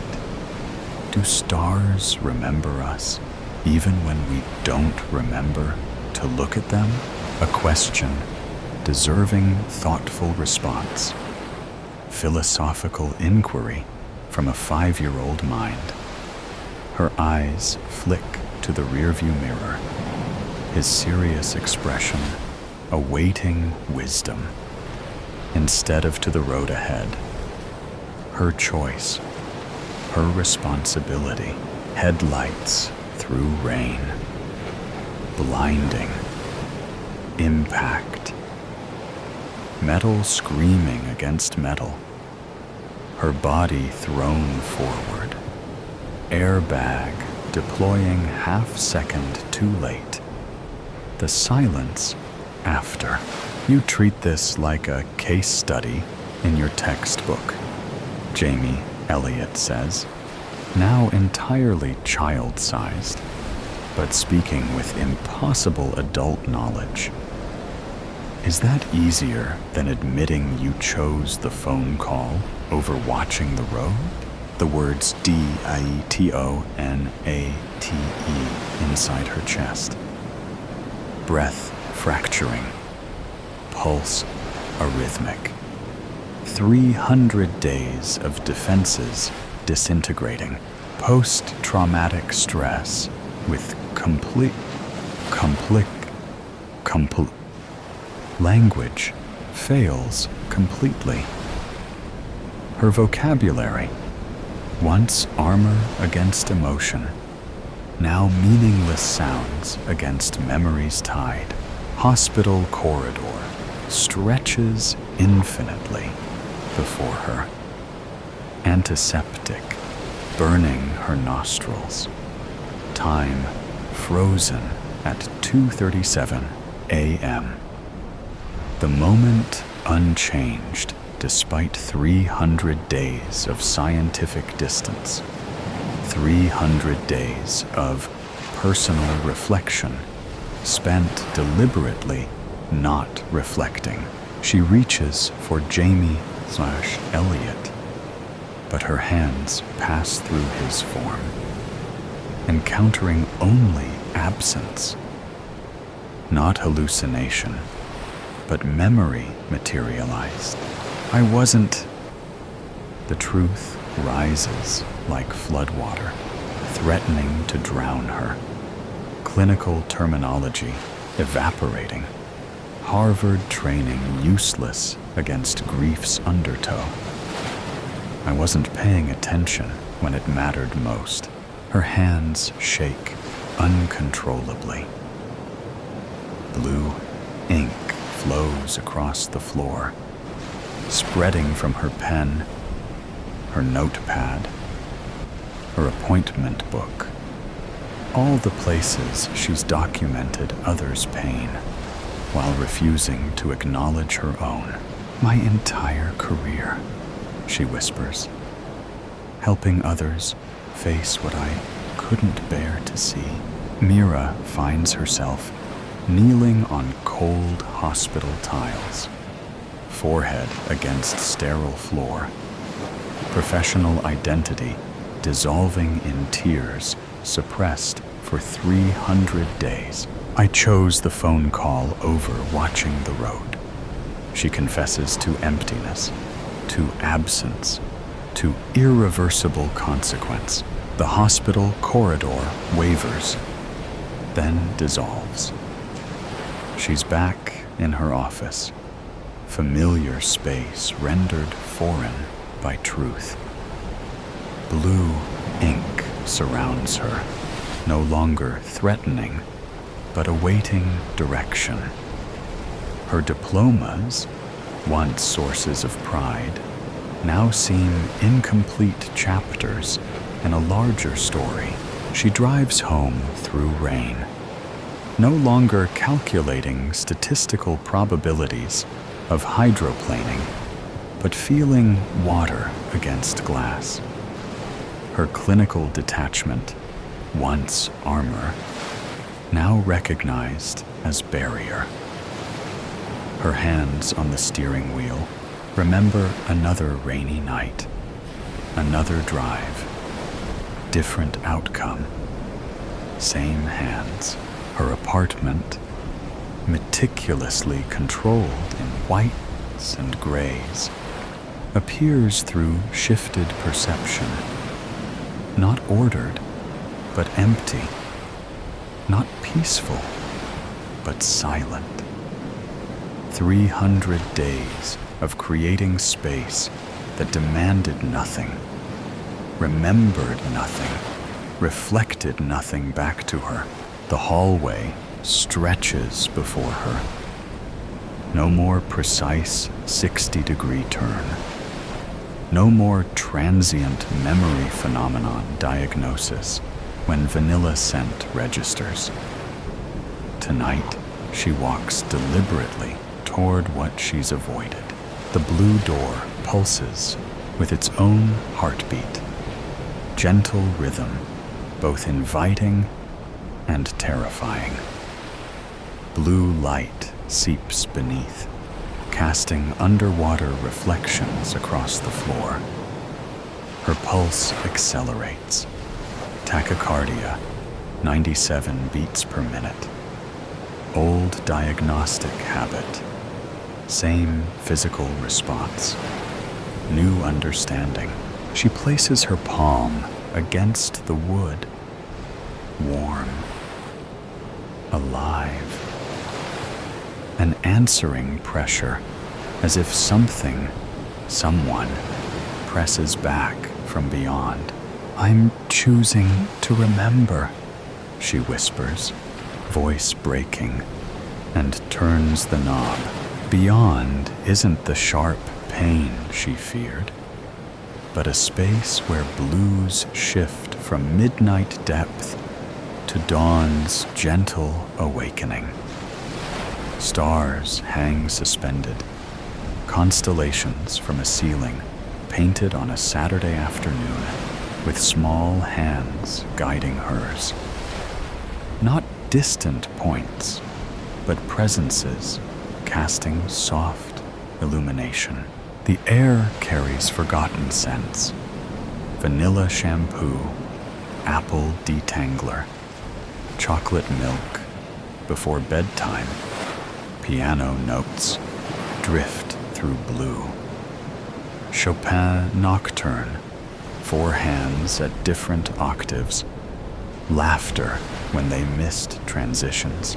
Elliot sits cross-legged beneath Draco, his favorite constellation, because dragons should get to live in the sky too. He wears the blue sweater with wooden buttons she'd helped him fasten that morning. When he looks up, his eyes hold both childlike wonder and impossible understanding. You finally came, he says simply. I was afraid, she answers, professional terminology inadequate for the ache in her chest. His small hand reaches for hers. Warm pressure, simultaneously present and preserved from before. I've been here the whole time. I'm sorry, she tells him, words carrying 300 days of avoided grief. I looked away when I should have been watching the road. He nods, serious expression, exactly as she'd seen in that final rear-view glance. You were helping somebody who needed you. That's what doctors do. Not more important than you, she whispers, voice raw. He considers this with child's directness. Maybe not more or less, just different. Like how we needed different sides of the piano bench to reach all the keys. She hadn't expected wisdom from loss, hadn't allowed possibility beyond absence. Remember when I asked about stars? He says, looking upward. If they remember us when clouds come, she nods, tears flowing without clinical categorization. They do, he says with certainty. Even when nobody's looking up, blue light pulses around them. Not invading, but connecting. Stars above and blue beneath, creating space between memory and presence, where healing begins. Your patients need you to remember too. he says, child's voice with unchildlike insight. Not just me. But what happened? She nods, understanding forming from fractured pieces. Not compartmentalization, but integration. Not absence, but transformation. Not forgetting, but carrying forward. I won't stop looking for you in the stars, she promises. His smile combines mischief with impossible wisdom. Even when you forget, I'll remember. That's what stars do. When Mira awakens, dried tears trace her cheeks. Her office has transformed. Pearl gray walls now carry blue undertones that shift with changing light. Harvard credentials hang beside a child's drawing of constellations labeled Me and Mommy's Star Map. The clock runs smoothly past 2:37, that moment acknowledged rather than avoided. On her desk sits a fountain pen filled with blue ink.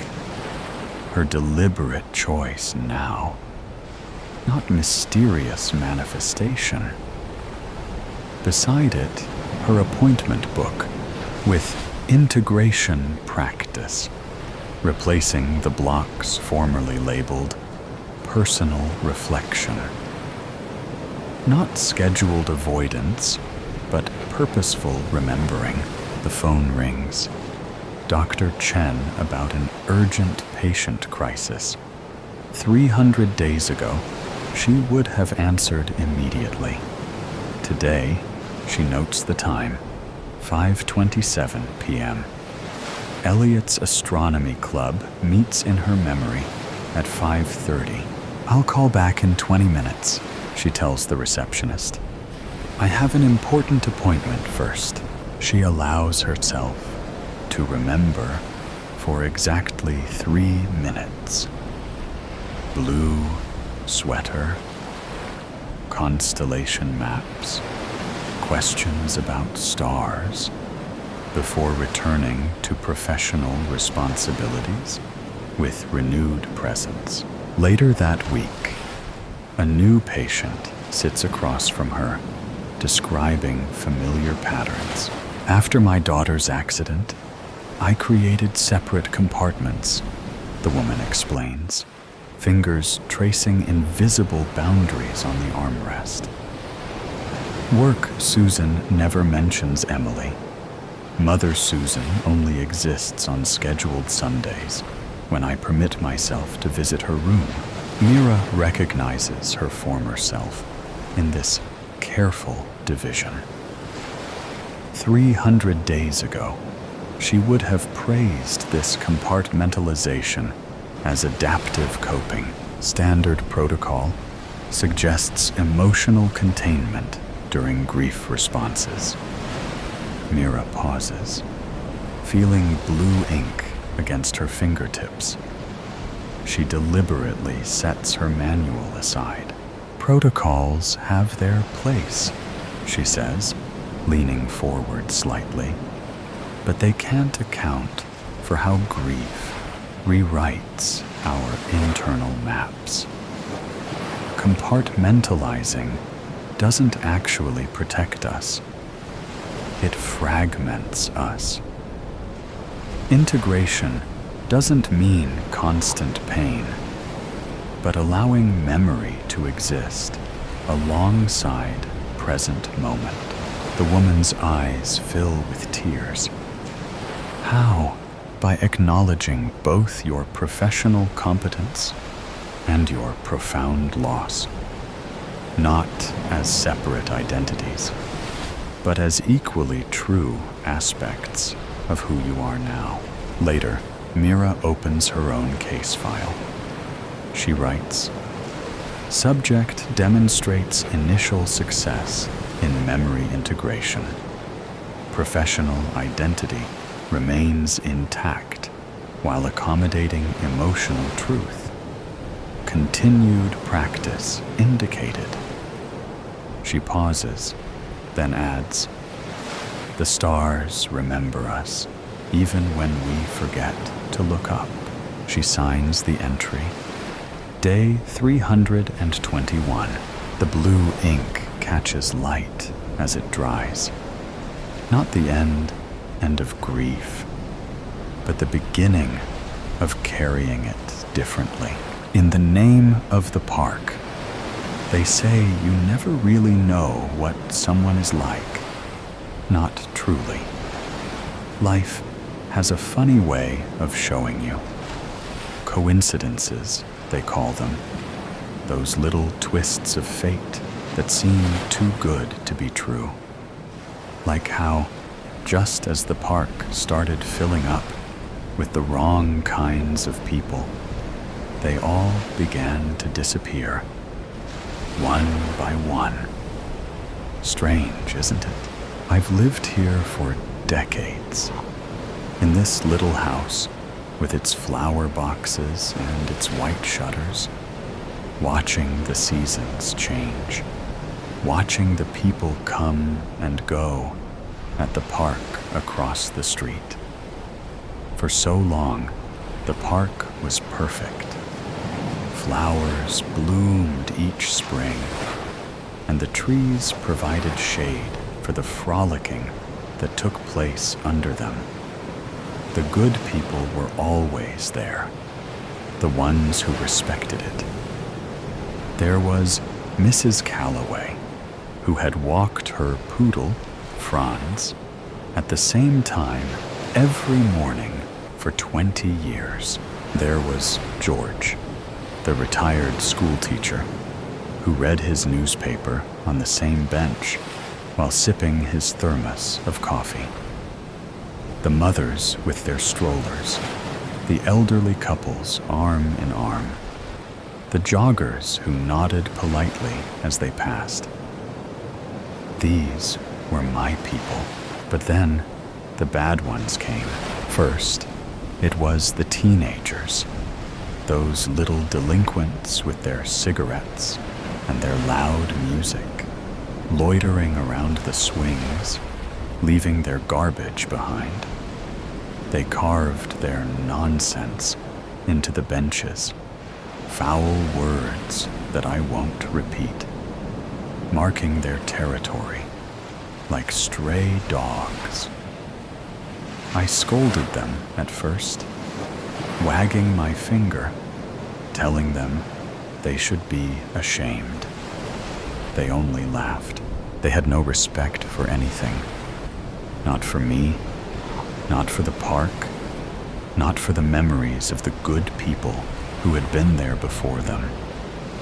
But they weren't laughing for long. Then came the couple.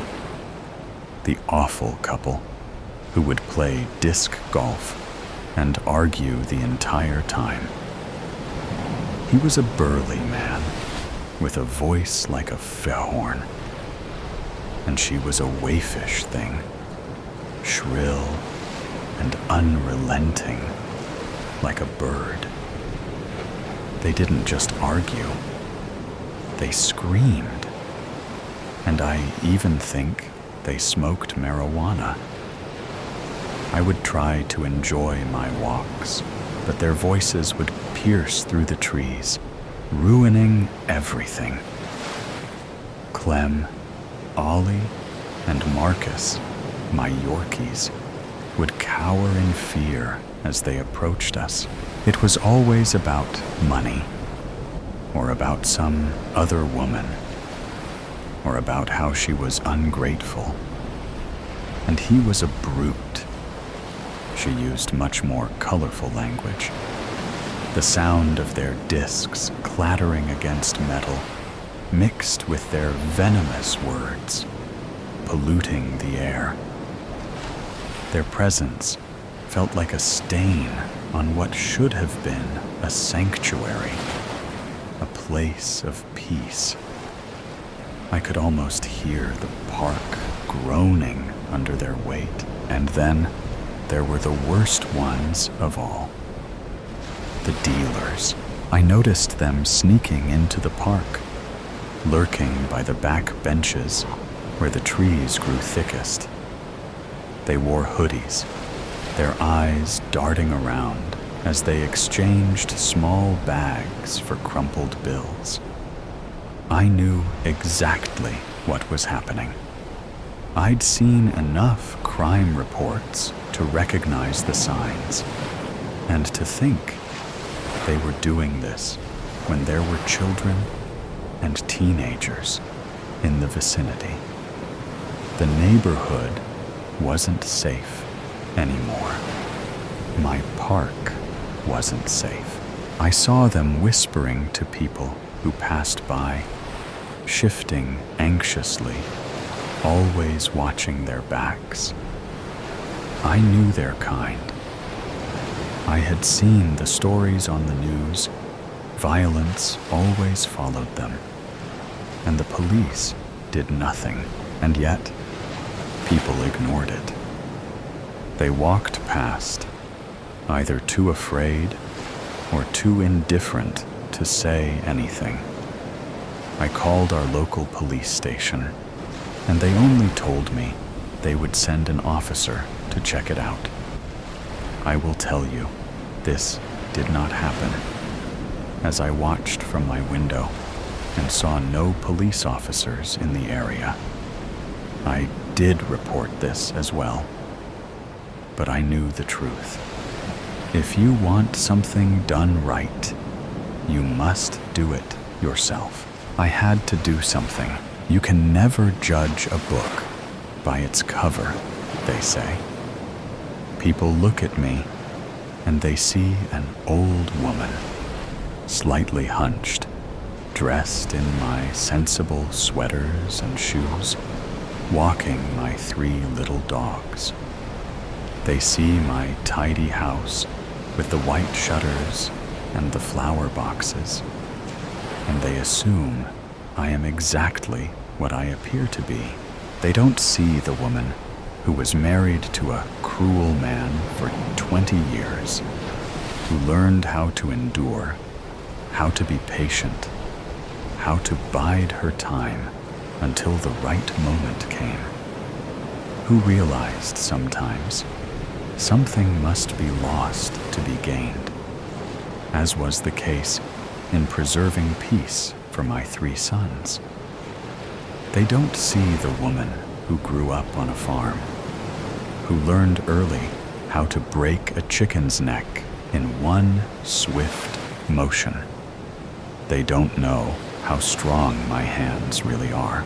Desperate times call for desperate measures, don't they? The teenagers were first. It wasn't hard. One of them, a particularly mouthy one with a sneer that made my blood boil, was walking home alone one night. It was almost too easy. A single strike with the tire iron I kept in my shed, and he crumpled like a rag doll. He and his friends did not hang out at the park after that, so far as I could tell. It was strange how quickly the others took the hint. The arguing couple was next. I followed them, listening to their voices rise in fury.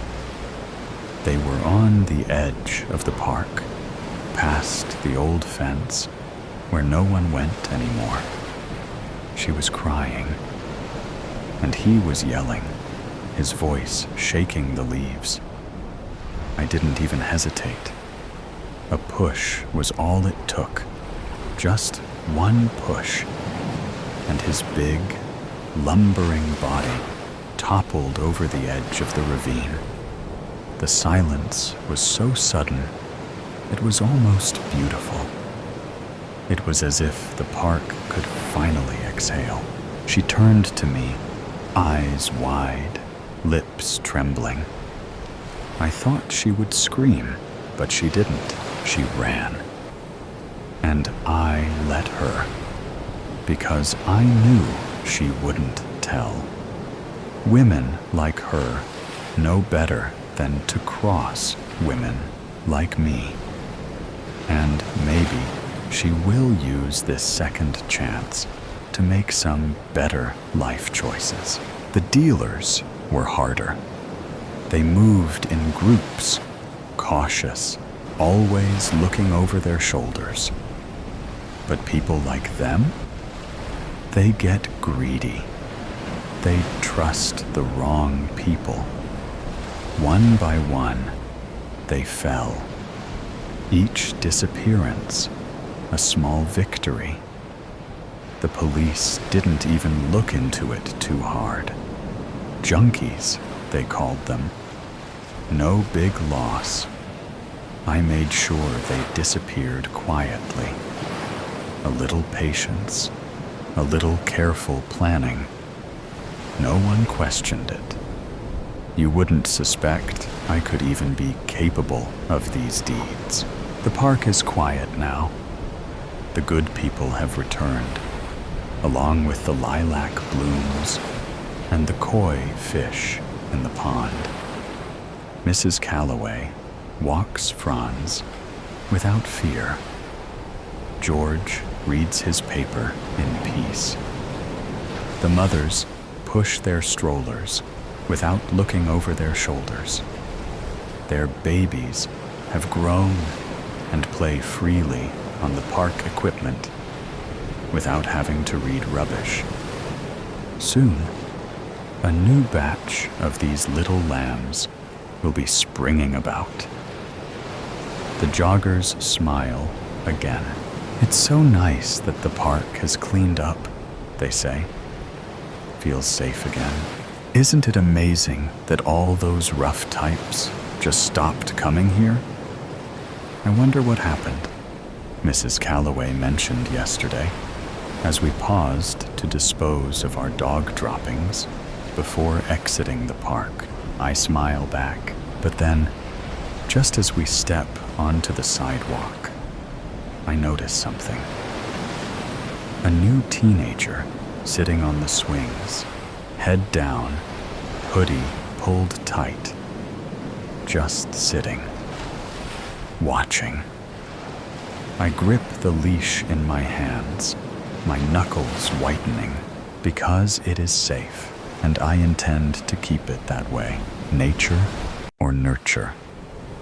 Sensitive content, serial killers. Nature or nurture? That is the question. Before today, I thought I knew where I stood on the issue. But now, friends, I am not really sure what to think. To give you context, a few weeks ago, after Mother passed, I was finally able to clean out her bedroom. The medical equipment was, of course, quite pristine, but the smell and debris from her glacial demise was simply overwhelming, and it took me days to clear paths in the room. I found the letters in her closet. Even now, it takes me a moment to adjust myself to the mental impact of those pages and pages of her precise Palmer script, describing in the most flowery of language a lifetime of barely requited love. The only mention of me in any of the letters was it, as in, I can get rid of it. My cold, sterile, demanding mother spent decades writing the most passionate and absolutely painful to read, lurid letters to her one-time lover who never once responded. The wrinkled envelopes I found in an old Avon perfume box, each bearing a scarlet ink, return to sender, returned from the Oklahoma State Penitentiary. I know it sounds ridiculous, but it just preyed on my mind, and I could not get the thoughts out of my head until I took action. Perhaps you may relate to this, perhaps not.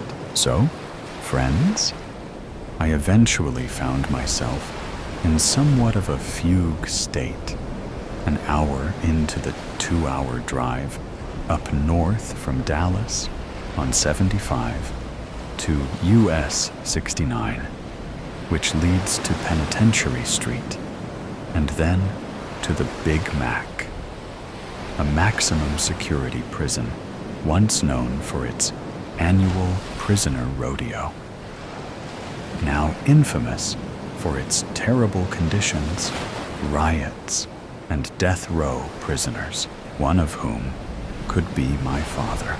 To visit anyone at the Big Mac takes some time. Visiting someone like Louis Landry Reese takes time, and one's absolute forbearance for the most intimately probing of questions and fingers. It wouldn't surprise me if you hadn't heard of Louis Landry Reese and his swath of known and unknown rapes, kidnappings, and killings. But you will be able to find all you want with a few searches. Maybe you know exactly who he is. Driving under the peeling, white-arched grille Oklahoma State Penitentiary sign, buttressed by decaying, similarly painted, white bricks pillars, I pulled into one of the few designated parking spots for Big Mac visitors. I turned off the Volvo's engine and sat for a moment, perhaps a bit longer than a moment, with my mind ticking to different thoughts about how maybe today I would finally learn who my father really was, about how Mother would never talk about him, about how she would punish me when I kept asking and asking, and about how Brandy, my old receptionist, would tease me about Volvos being only for short-haired women who shopped at Home Depot. After a bit, the rising sun. Visitors to the Big Mac must arrive very early. Warmed up the air in the car to the point my face began prickling with sweat, and I was brought back from my reminiscing. I opened the door, swung my legs out, and made my way to enter the prison. As I mentioned, the passage from our daily world to that of people such as Louis Landry Reese is rife with probing exams, delays, and grunting guards who entertain themselves with snickering under the breath asides. In the Shawshankian depths of the Big Mac, the black and blue rayon bulk that was my escorting guard halted at metal door exactly like the dozen we had already passed. He turned back toward me and asked without much concern, "Are you sure?" It is true, friends. I am not a physically intimidating person. Not tall, not wide, not much hair, nor chin. With my decidedly pointed nose and very small teeth, Mother thought it the height of ironic hilarity that I chose the dental profession. A squealing mouse is what she called me, although, to be fair, I learned at a very young age that squealing, no matter how much pain or discomfort, only prolonged such experiences. So squealing is something I have not done in a very long time. I stood straight and focused on how I was a respected professional, how I would be walking out of this dank hellhole of sweating brick and would never, ever return, while Louis Landry Reese would only leave feet first. How I would finally find out the truth. "Open the door," I whispered. Greasy tendrils of hair leaked from his scalp, down his shiny face, onto pale, meaty forearms, creating a tangled and ripped curtain through which I could see a silver blue eye cutting from me to the closing door of the room and back to me. As the door shut, he lifted his head up, and I was absolutely shocked to see his sunken and caved face with a navel of puckered mouth. Louis Landry Reese had no teeth, literally. Then I heard the strangest sound, like a dog choking and barking at the same time. It was me, laughing hysterically. Louis Landry Reese did not appreciate my levity. Friends, not at all. He tried to stand, but the chains around his wrist went through a steel loop, bolted to the table, kept him stooped over as he shouted at me. The harsh, ratcheting sound of the chains sawing back and forth through the loop assaulted my ears almost as much as his gummy-mouthed curses. The whole episode lasted only a few moments before a phalanx of guards rushed into the room, with one picking me physically up and setting me outside. To be frank, I do not really remember much too clearly from that point. I numbly followed the uniform in front of me and fuzzily collected my belongings before staggering into the Oklahoma sun. I made my way to the Volvo and began the drive back to Dallas. The shrieked words of my father still ricocheting between my ears, and he was indeed my father. One look at his face and those colorless, watery blue eyes that were identical to my own left no doubt, at least to me.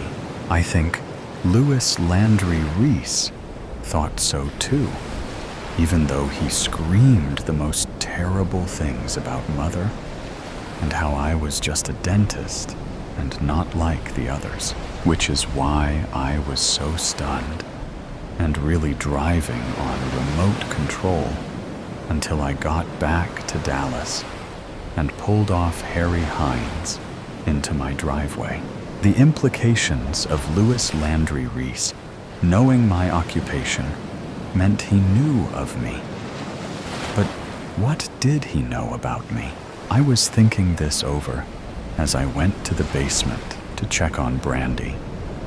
She had finally stopped trying to pull her wrists from the restraints, but it seemed she had really stopped doing much of anything. Even when I clicked the pliers together, she barely trembled. That was disappointing. But since Brandy was down to her last 3 teeth, 16, 24, and 41, it was probably time to discharge her and find my next patient.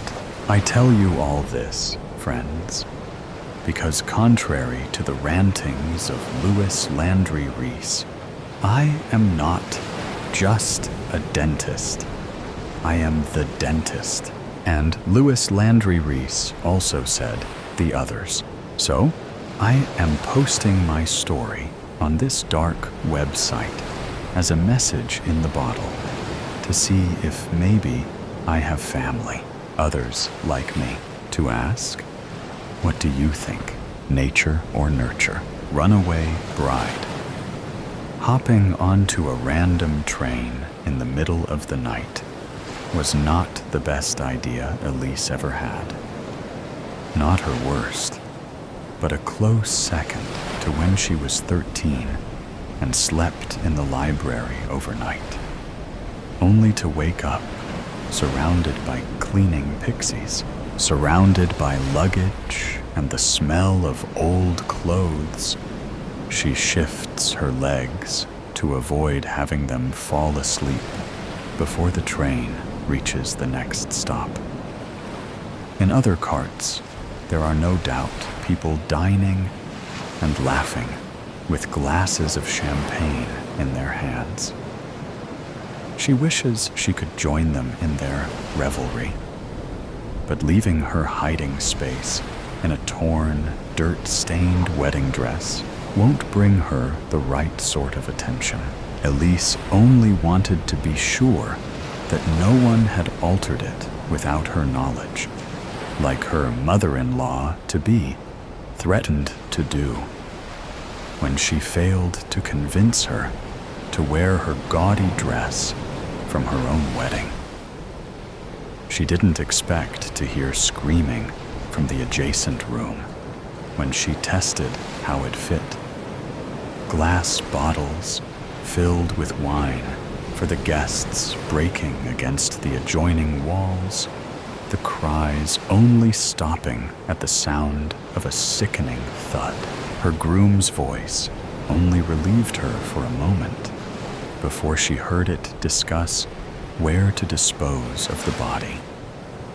She acted on instinct, opening a window and running until she found the train ready to depart. Tears come unbidden after what feels like centuries, thinking of only escape and surviving. Her plans of marrying the man of her dreams are now as broken as her heart.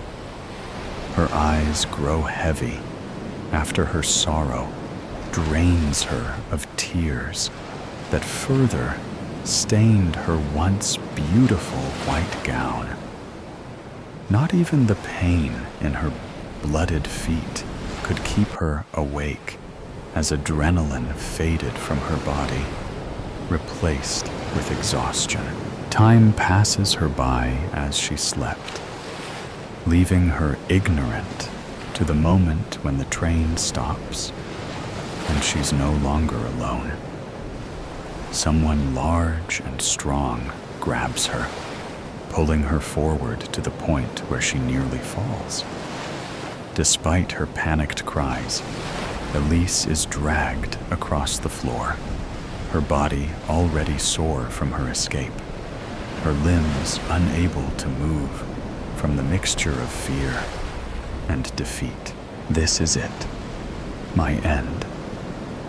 They'll take me back to the estate, if not the chapel. My murderous groom will say I'm just a frightened bride with cold feet.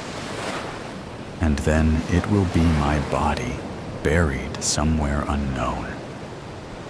No one will know I'm missing until I'm nothing but bones. They take her into a train cart filled with people in fancy clothes, tossing her into an empty booth, her head falling against the window, exposing the darkness she used to cover her escape. She doesn't recognize the area behind the glass. Nothing but trees with no sign of human influence.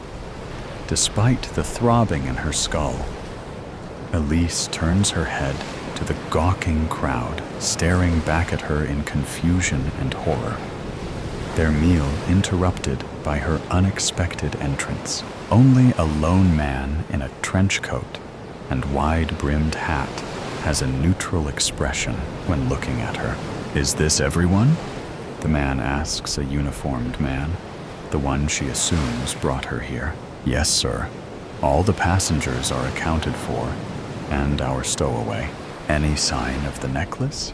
"No, sir." The man in the trench coat sighs in frustration. Elise shrinks into herself as the eyes surrounding her seem to search through her soul. "Who is she?" one whispers. "I don't know. I don't recognize her. Wait, isn't there a wedding this morning? The Von Gray and Carlyle families, right? It can't be Elise Carlyle. She wouldn't be caught dead in such a state. Besides, why would she be running from her own wedding? They've known each other for years." Elise opens her mouth to explain everything. Yet no words would come. Try as she might, the only sound she can make is a strangled cry. The man in the trench coat walks down the small path separating the row of booths, hands behind his back in thought. Everyone else remains where they are, their panicked whispers filling the small space with dread. "Detective, what are your plans?" someone asks. "I already have the train staff searching for the missing jewelry. The conductor is aware of this, and I've informed him to keep the train here until the necklace is found. If the thief wishes to reach Bridgeway, they will have to confess. Otherwise, we'll wait until the local police arrive to interrogate everyone." The chatter rises to frustrated protests.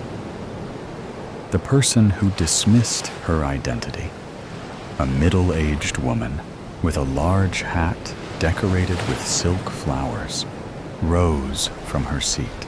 "This is preposterous. I have somewhere to be, and being fashionably late isn't an option. If I'm not in the pews at the chapel with the other guests, when the bride walks down the aisle, the shame will ruin my reputation and standing in society." The detective ignores her outburst to write down something in his notepad. The older woman, realizing her declaration failed to sway the detective, reaches for her purse, opening it and searching until she pulls out a hand mirror. Its metal frame shaped into soft vines with glowing stones for flowers. Elise recognizes her seeing mirror as the work of a famous artisan in Bridgeway, the place where the chapel awaited her, and what she once thought would be the start of her new life. The older woman leaves her seat, not making any effort to hide what she's doing from the detective or the other passengers.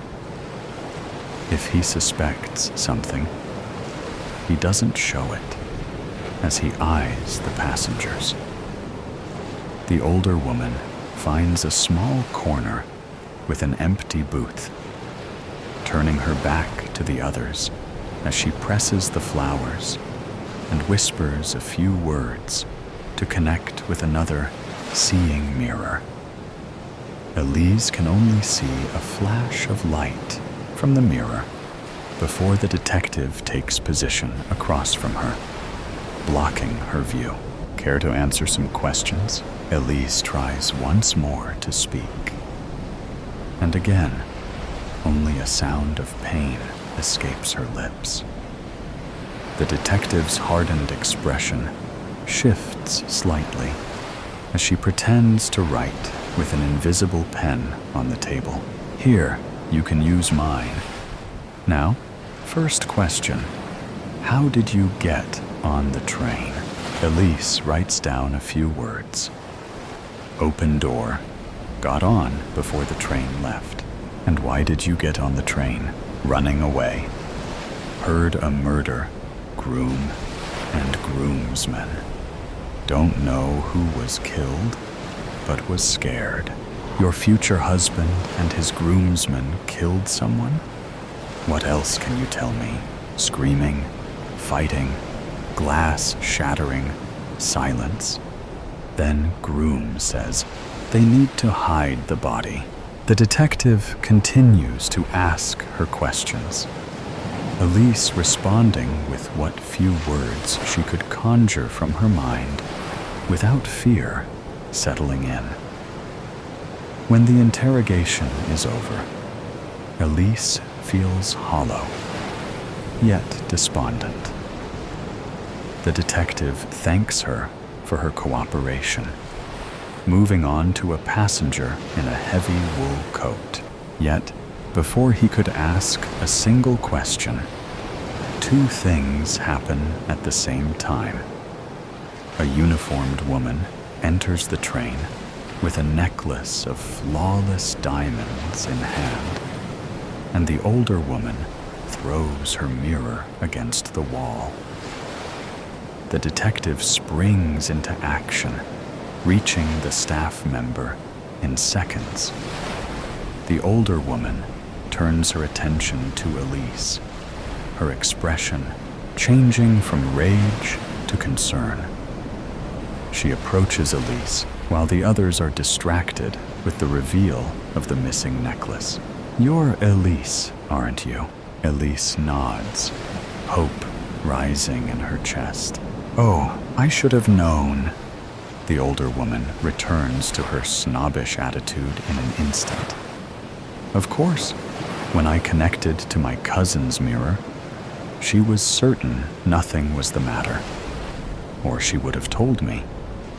With this theft of your wedding gift, I worried I would be late, so naturally, I had to give the bride a proper blessing to alleviate the results of my tardiness.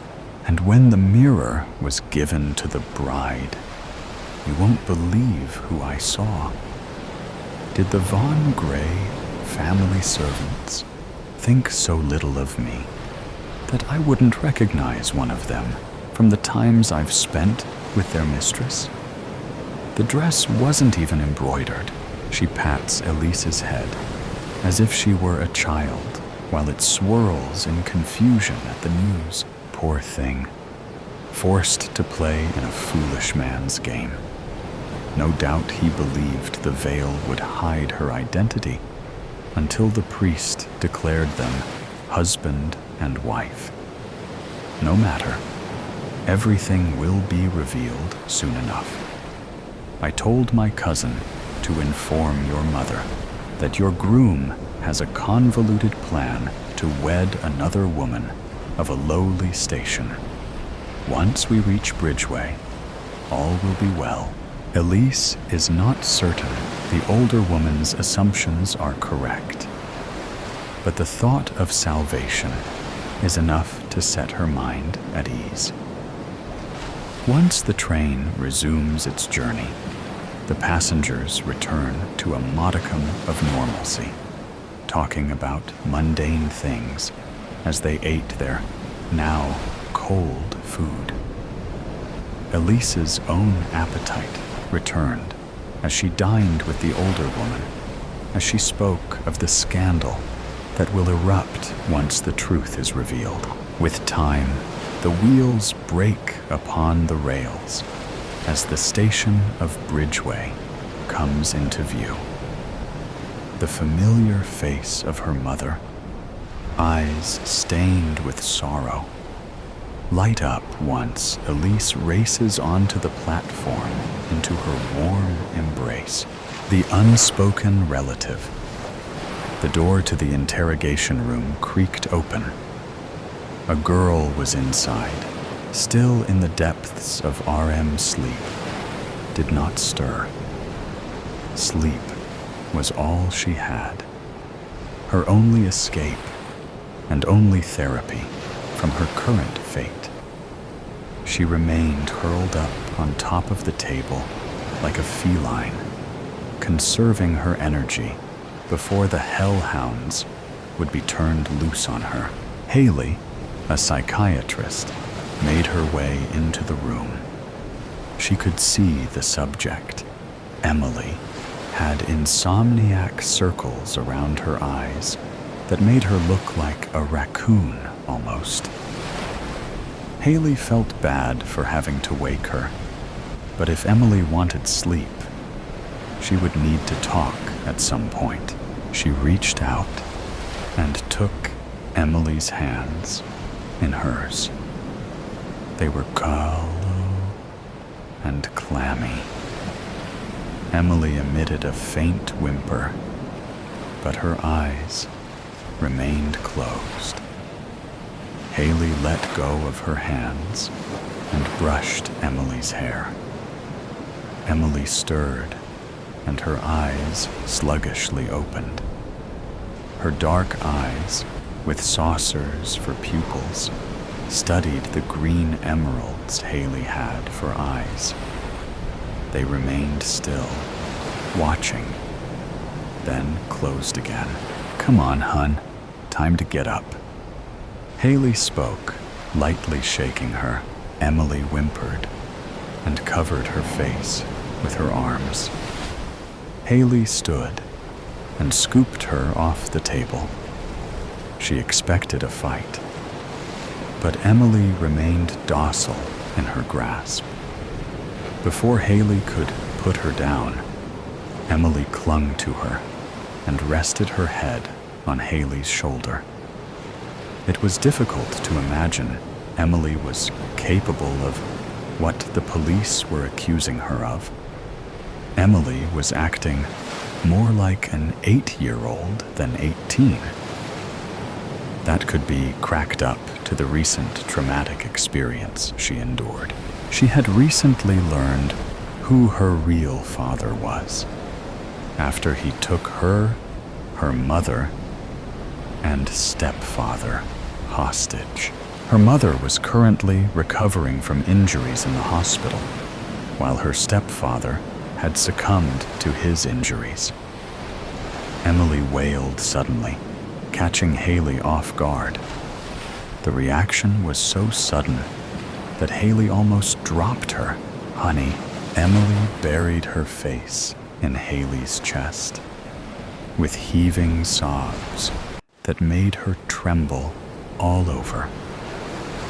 Haley rubbed her back and comforted her, something that Emily never got from anyone since they found her in the house.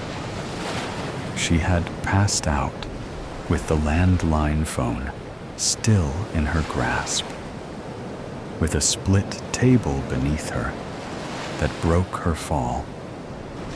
Haley had a job to do here, however, and that was not to comfort a possible suspect. Haley gently pried her off and sat Emily down in a chair. "I'm going to be honest," Haley began.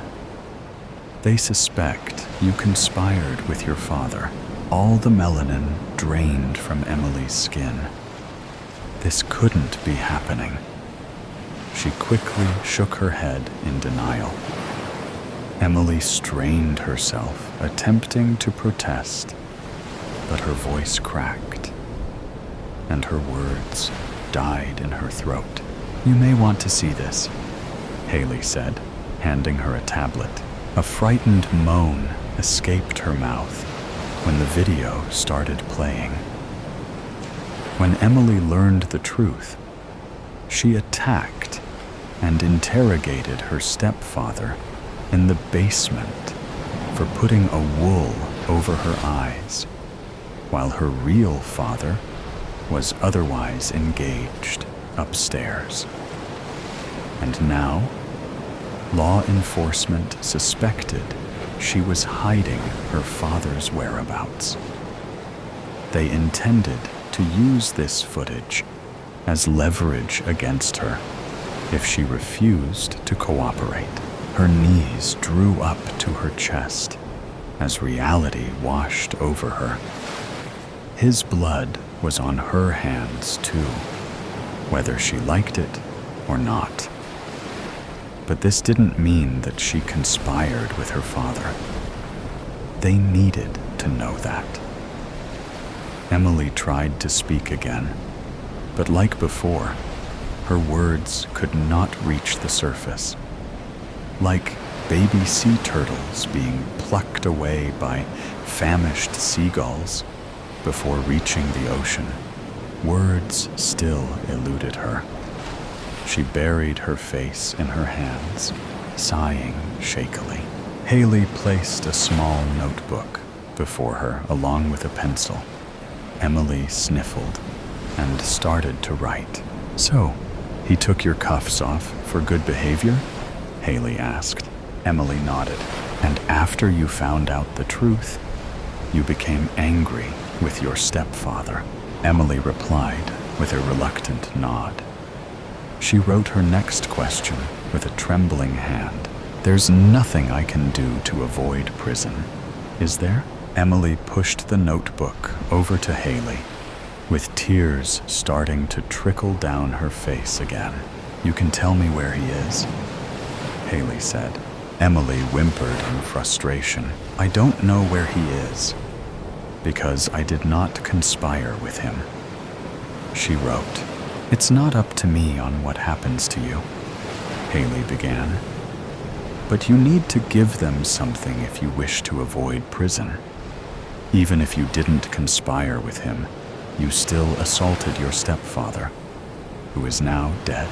Emily huffed and snatched the notebook. "My father's gun killed him, not me," she wrote. "You stabbed your stepfather with a fork. He already had a severed leg and a missing finger, which I believe had his wedding ring on it. You very well could have.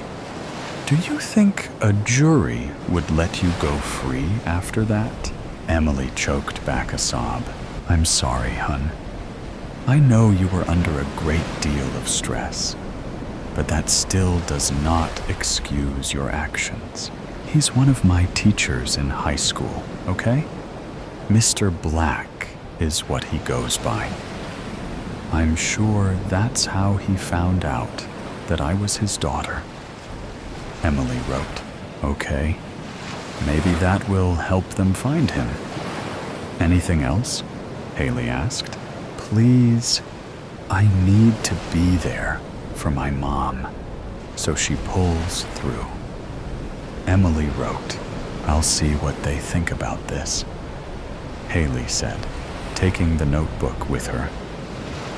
"But after what you did to your stepfather, I doubt you'll be allowed to see your mother in the hospital. It's for her own safety." Emily's face fumed in disbelief at what she heard. With that, Haley left her to sit alone with her thoughts. 2. When the sheriff entered the interrogation room, Emily's heart sank like an anchor to the depths. She sheepishly wiped her tears away with her sleeves. "Save your crocodile tears for another day," his eyes said. "You'll be held at a local hotel under house arrest till your court date," the sheriff said, attaching a tracker to her ankle. "You can use the phone inside the motel to call your mother in the hospital. Perhaps that will help you find your voice again. Better pray you find it by your court date," he continued, escorting her out. 3. On court day, her mother was not well enough to attend. However, she was thankfully still alive and recovering. Emily quietly sat next to her appointed lawyer. The judge and jury were informed that, due to the events Emily had been through, she had trouble speaking, and her lawyer would speak for her. They had given her a notebook and pen to use to communicate as well. Emily was prepared to own up to what she did, however. The crowd was certainly a surprise, which threw her off. She hoped it stemmed from curiosity about her father, rather than hatred towards her. She nervously watched as the judge made his way to the podium. He was an older gentleman with a horseshoe mustache that commanded respect.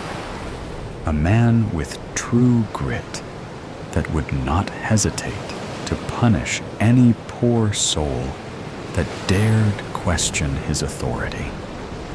To the full extent of the law, he despised any scumbag attorney that would willingly fight for a defendant that was obviously guilty. Emily could not tell what his initial impression was of her just yet. Take your seats, ladies and gentlemen. Let's be mindful of the jury and the defendant. Keep y'all's voices down so they can hear themselves think. The judge spoke as the jury filed in. Emily reluctantly turned to see who her selected peers would be. 6 women of varying ages filed in first. Perhaps she had a chance of being shown mercy after all. 6 men followed, and suddenly her throat felt deprived of oxygen, and her eyes dilated like saucers. The word escaped her lips, and she quickly covered her mouth with both hands.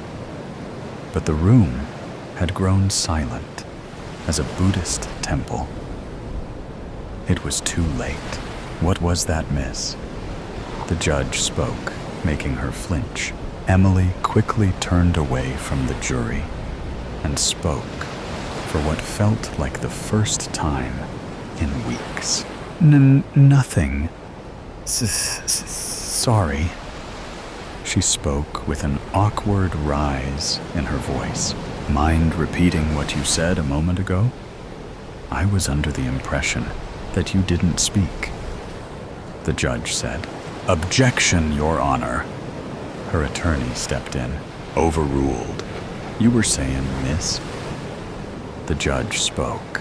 Emily swallowed hard, and her skin was as crimson as a lobster. Much like a lobster, she was in hot water now as well. Do you want to be held in contempt for lying to the court about your condition? The judge asked. No, I'm not, she hiccuped. Lying. Enlighten me on how you did not lie to the court, miss.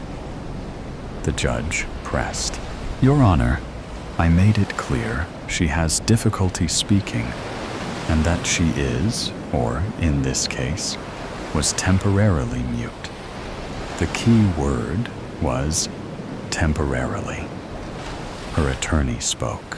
Clearly, she speak for herself now, mister. Now would you or she care to repeat what her first spoken word was, so we can move forward with this case? The judge replied. Objection, Your Honor. Her attorney spoke before Emily placed her hand on his wrist. Overruled. The judge spoke to him. Please, Emily said to her attorney before standing to face the judge. I saw someone that looked like my dad. That's all. I'm mistaken, obviously. But it took me by surprise. So, we have it on record. Repeat the exact word you spoke for me, miss. I will not ask you again. The judge said.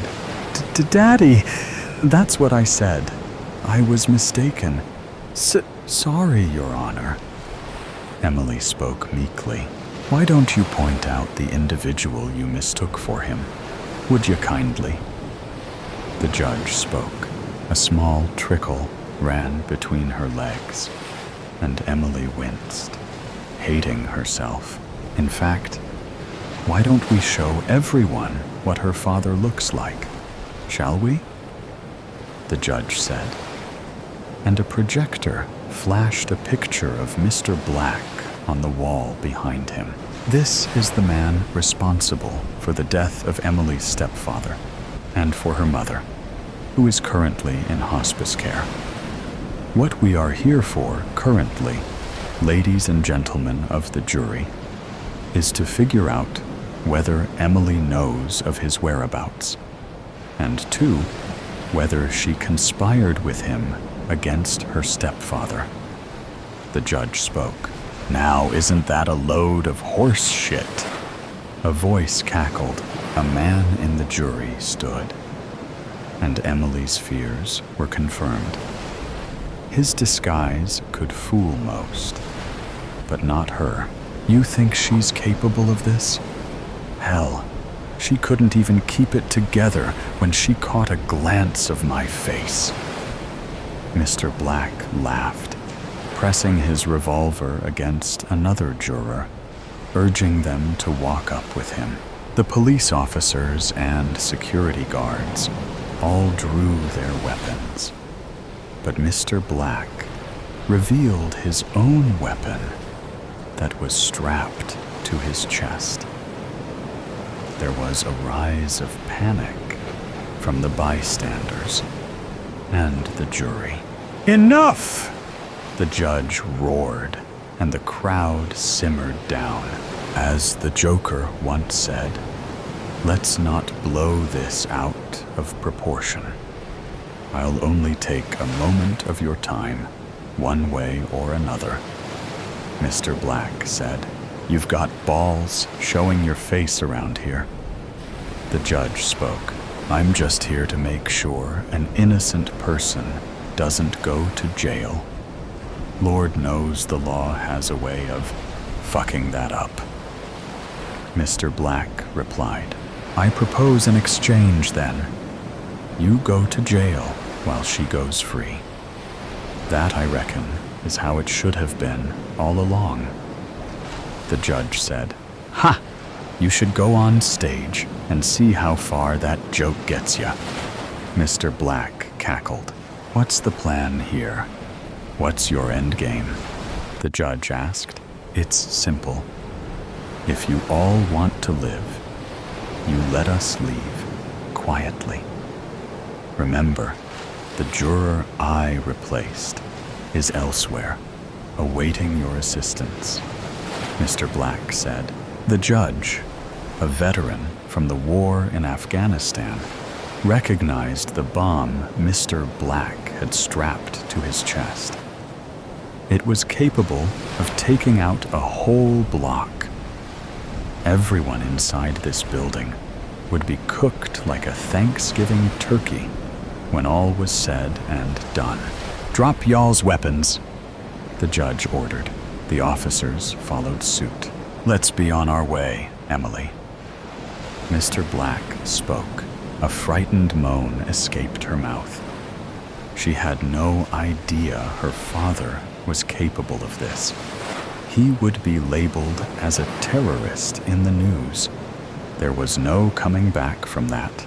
"Don't waste my time, sweetheart," Mr. Black hissed, pressing his revolver against the juror's forehead.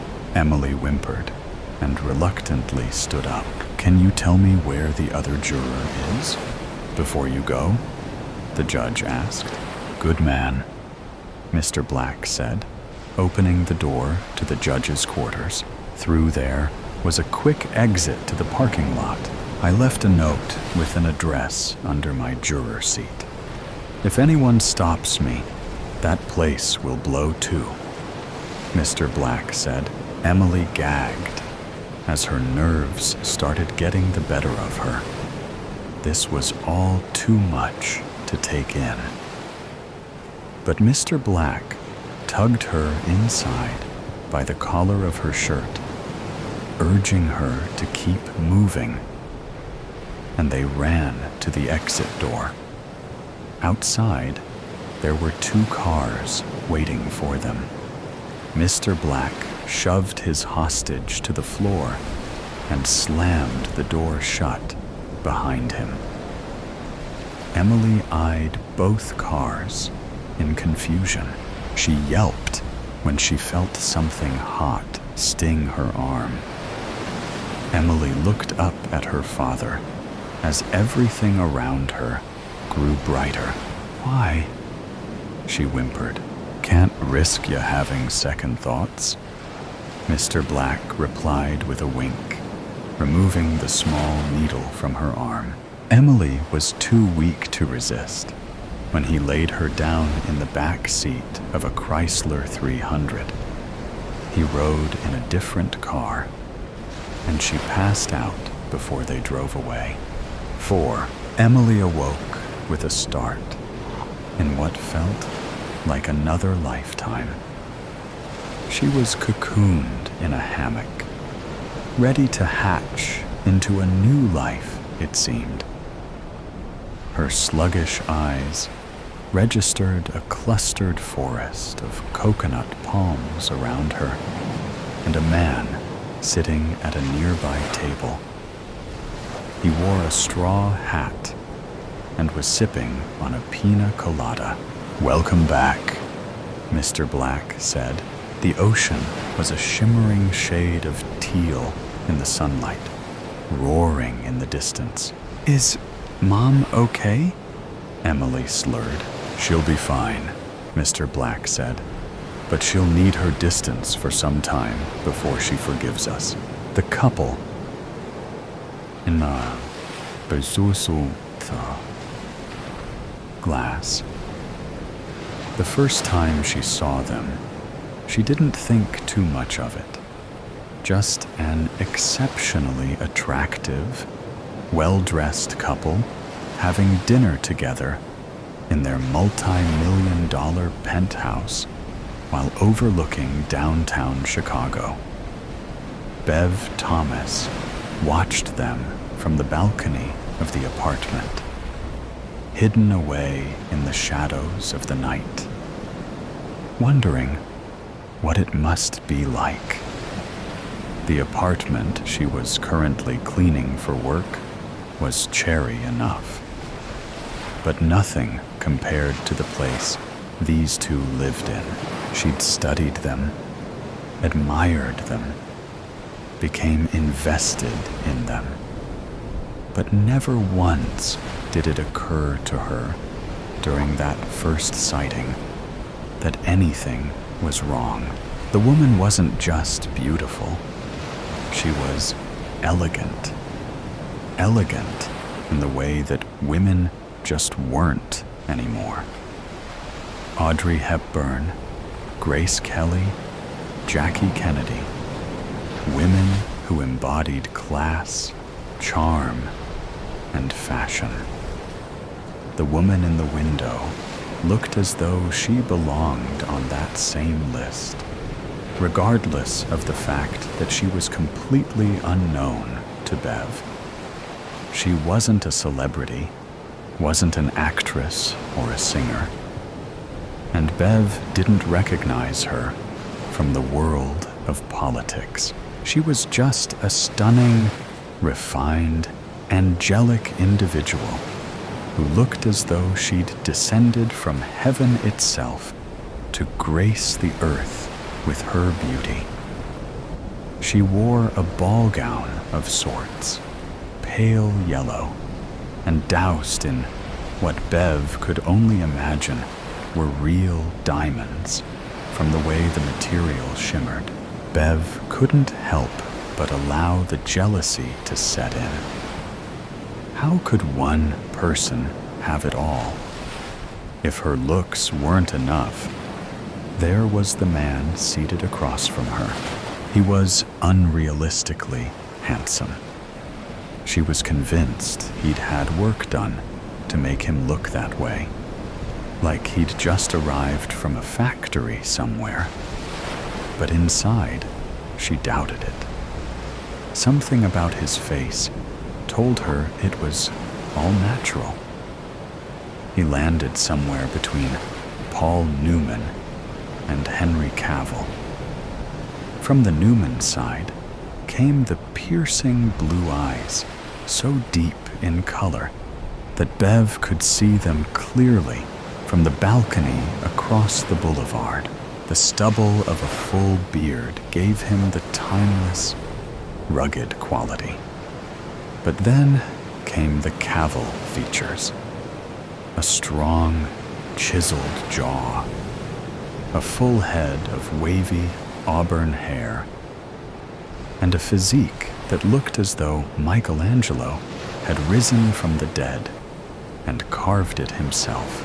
Bev's life could have stayed perfectly normal if it had only been that one time, but it hadn't. She cleaned that apartment 5 nights a week for an owner that was in town once a year, and every single night she found them in that exact same spot, just looking at each other.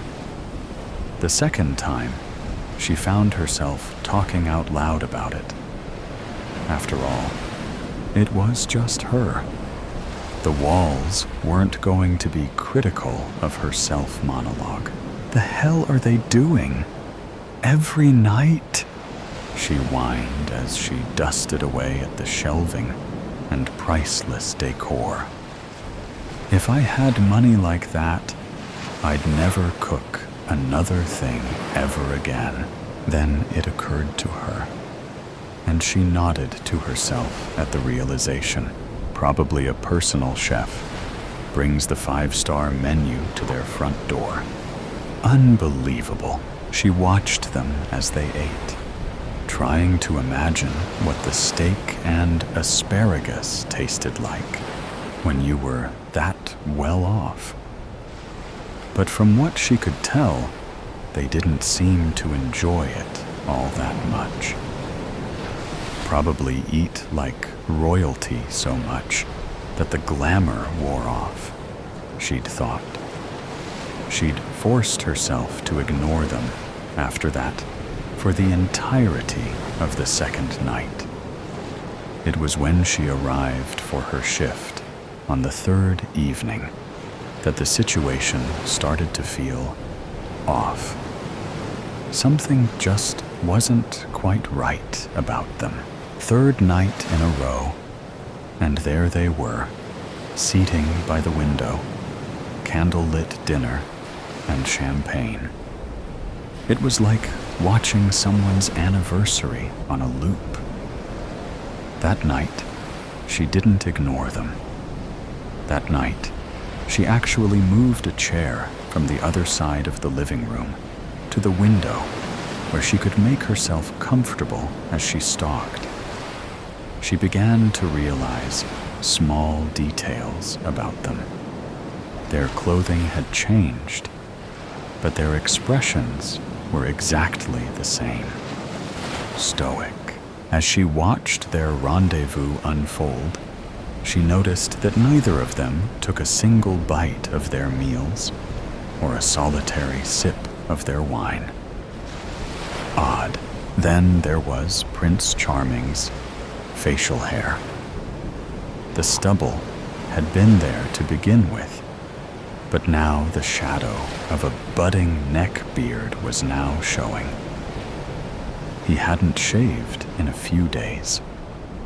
It wasn't all that peculiar, but something about the couple told Bev that these weren't the kind of people who let hygiene go unattended.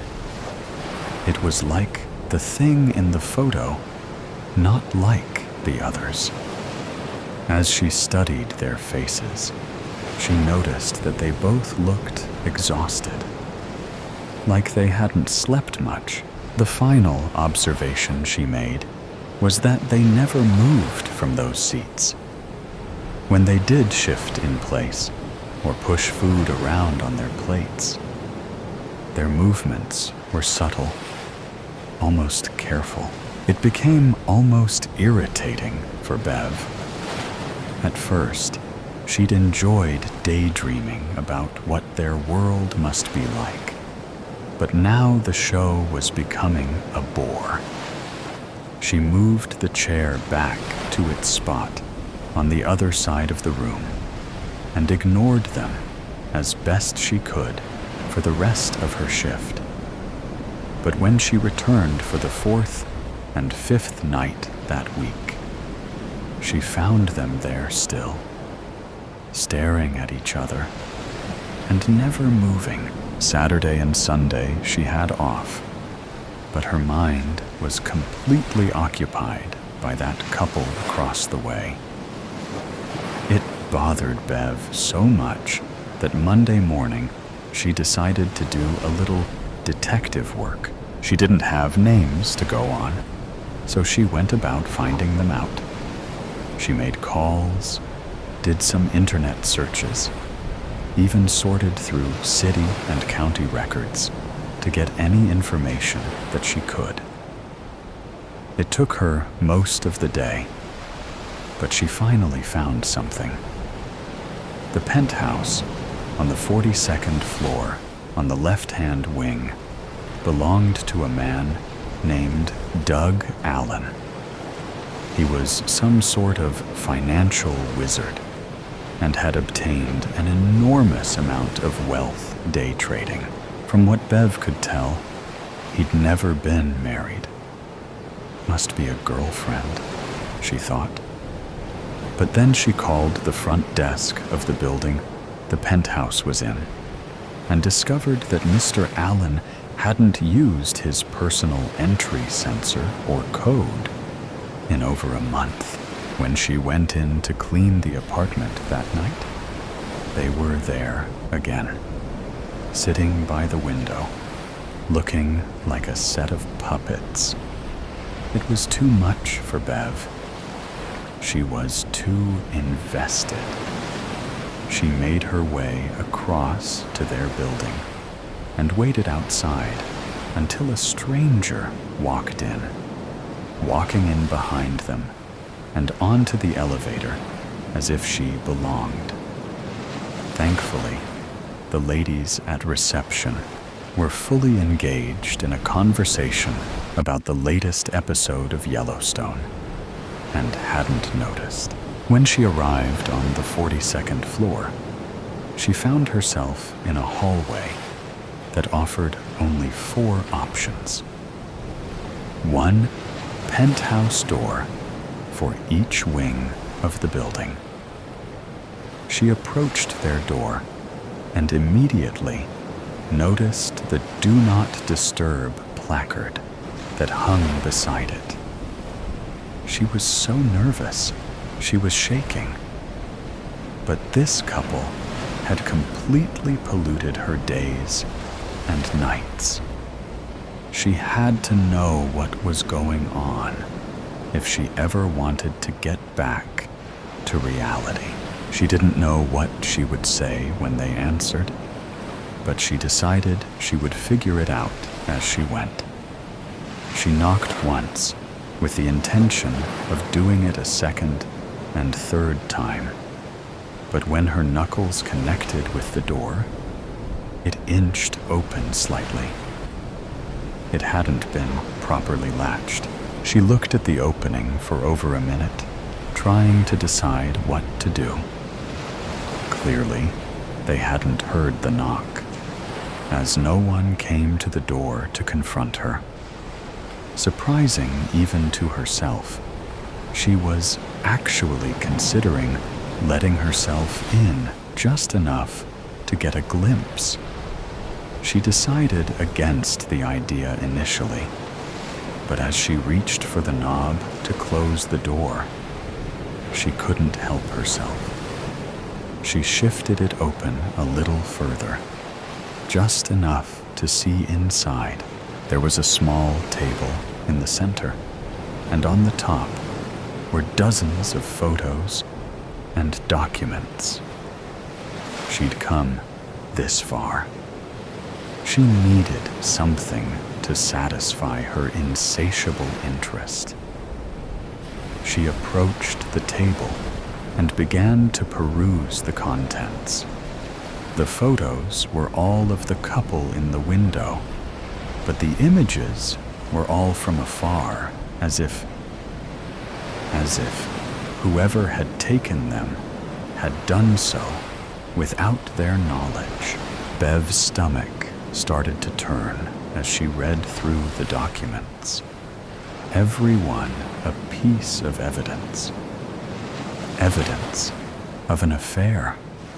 It wasn't the affair itself that unsettled her. It was the fact that someone had collected evidence of it and had compiled it right here in the home of the man involved. She set the papers down and began to take steps backward as quietly as she could. But a noise behind her forced her to a complete stop. "You shouldn't be here," he said. Bev was frozen, the fear infiltrating every cell. She was caught. But that wasn't what frightened her. It was what she had walked into. She turned slowly, being careful to control her movements. As she did, she found herself face to face with the barrel of a pistol. The man holding it was calm, but in a way, perplexed. Like he wasn't sure exactly what to do with this discovery. "I'm sorry," she started to say. What are you doing here? You shouldn't be here. I cleaned the apartment across the street, and She couldn't find the words, and any she did came out mumbled through her now shaking lips. She'd never seen a gun in person before, much less had one trained on her face. She couldn't think, and she could hardly breathe. He raised his free hand and rubbed his forehead as if working through a complicated mathematical equation. "Move," he said. "What?" "I said move into the dining room," he said, waving the gun in the direction she was to go. She did as she was told, inadvertently holding her hands in the air like she was under arrest. She knew it was silly. She would have felt much better if a police officer were detaining her versus what she was currently experiencing. As she emerged into the dining room, the couple she'd been watching for over a week came into view. They had to hear her enter, but they didn't dare move, and Bev believed she already knew why. "Douglas, Denise, we have an unexpected guest," he said. Still, they didn't move. Bev waited for a verbal confirmation that they were even alive. But then she saw the woman he'd called Denise's throat catch slightly as she fought to control her breathing. "I think introductions are in order. Why don't you go first?" he said, poking Bev in the back with the gun. I'm Bev Thomas.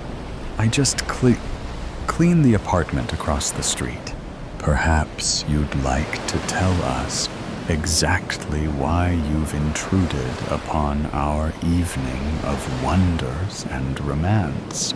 Bev Thomas. I noticed them having dinner in the same spot all last week, and You were nosy, the man said, finishing her sentence. I was concerned. You didn't mean what? To break into this apartment? To impose somewhere you weren't welcome? But you did it anyway, didn't you? Bev Thomas. You know what, though? That's okay. You see, you and I are a lot alike. Curious. You were curious about this beautiful couple. So was I. You can imagine just how curious I was when I discovered that my wife of 15 years was having an affair with a wealthier, more attractive, and apparently more adventurous man. Bev didn't know what to say. Her fears were being confirmed, but that didn't bring her a single ounce of relief. For once, she wished she'd been wrong, Since they can't answer for themselves, allow me to complete the introductions. Douglas Allen, my wife's new lover. My darling wife, Denise. As for me, my name is about as important as our marriage was to my whore of a wife. Again, Bev stayed quiet. You must be wondering what exactly you happened upon tonight. Bev Thomas, let me illuminate you. You see, I have been tracking this forbidden love affair for over 2.5 years. Every meetup, every email, every middle of the night phone call that my wife took from the downstairs bathroom as if I wouldn't hear. Everything. I was so moved by the greatest love story ever told that I figured, why not recreate it? Let the lovebirds live through it all one more time. We've been at it for weeks, Bev. Day and night. Every dinner date, every intimate conversation, every single moment of sexual engagement, all of it on replay, like a show on Broadway. The obvious difference is an audience of only one to enjoy it, he said, referring to himself. She doesn't have anything to do with this, Mike. Just let her leave. Denise's sudden outburst startled Bev so much that she almost jumped. The woman in the window had finally broken her silence. The man called Mike was still behind her, so Bev couldn't see his face. Even so, she could feel the anger radiating off him like heat from a bonfire. What is the rule, Denise? What is the fucking rule? She didn't respond, nor did she look away from Doug Allen. Her face was expressionless, but her eyes told the story all on their own. It was clear to Bev that Denise was overrun with fear. She'd messed up, and she knew it. Bev flinched as Mike's footsteps met her ears. He moved around her, making his way toward Denise, slowly and methodically, like a hungry tiger closing in on a wounded antelope. I asked you a question, he said calmly as he arrived at the table. Again, she refused to answer. Mike sighed heavily and pulled something from his pocket.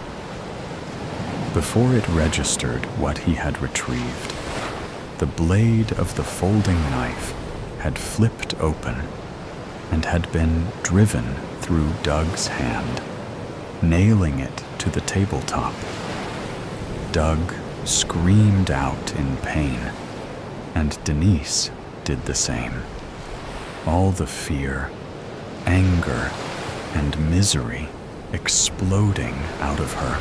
Look what you made me do, you whore. You worthless bitch. You couldn't follow a simple set of fucking rules. Don't break character. Ever. You've ruined the entire sequence. When he was done, he collected himself and turned back to Bev. She expected he was about to explain the rules of engagement in this little game he'd created. But he stopped realizing what he had done. Years of tracking, months of planning, weeks of playing out his fantasy of revenge, and he'd never made a mistake. Until now.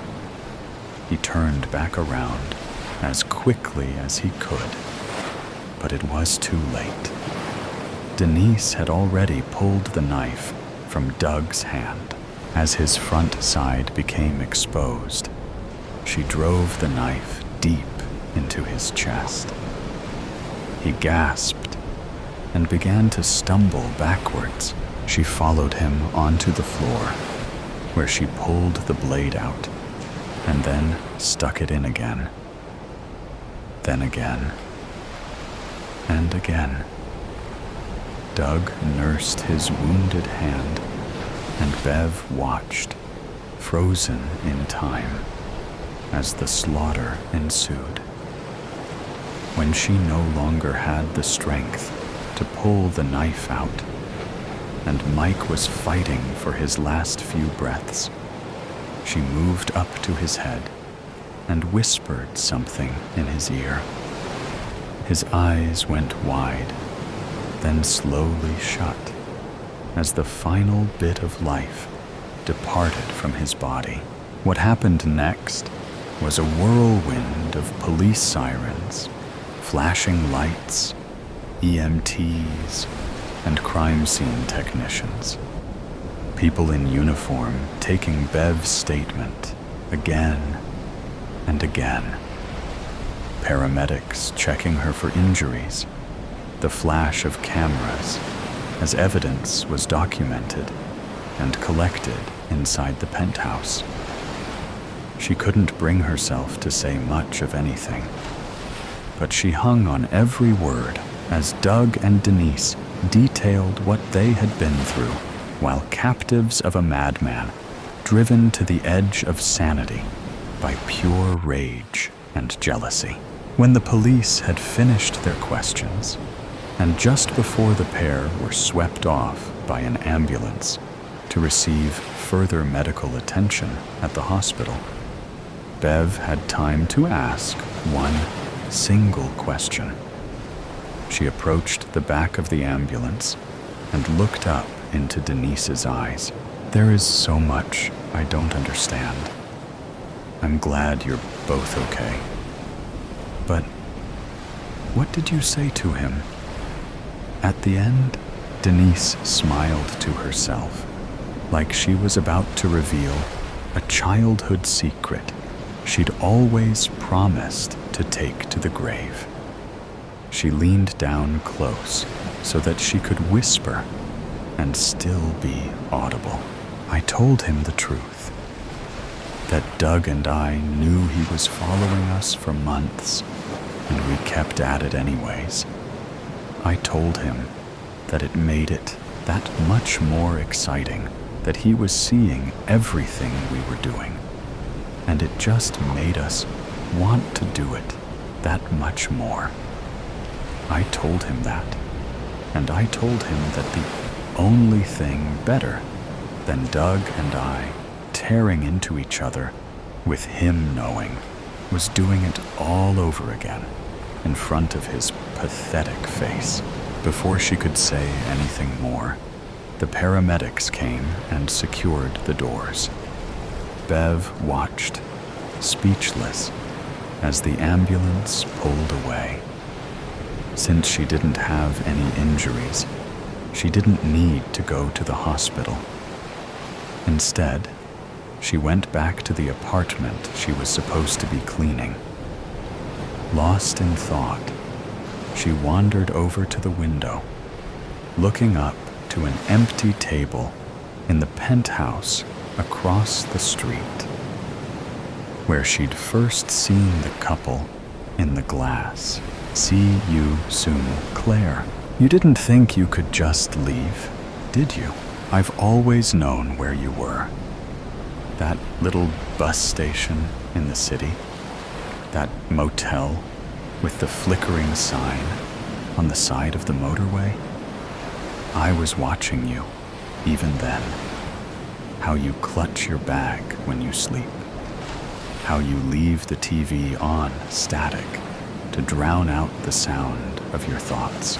You're clever, slippery, but not clever enough.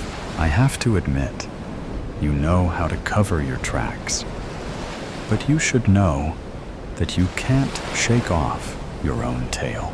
You're not running away from me. You're running toward me. You'll see soon. Sweet dreams. Wow. Creepy. Not sure how you got this address, but congrats, I guess. Nice to know I'm living rent-free in your head.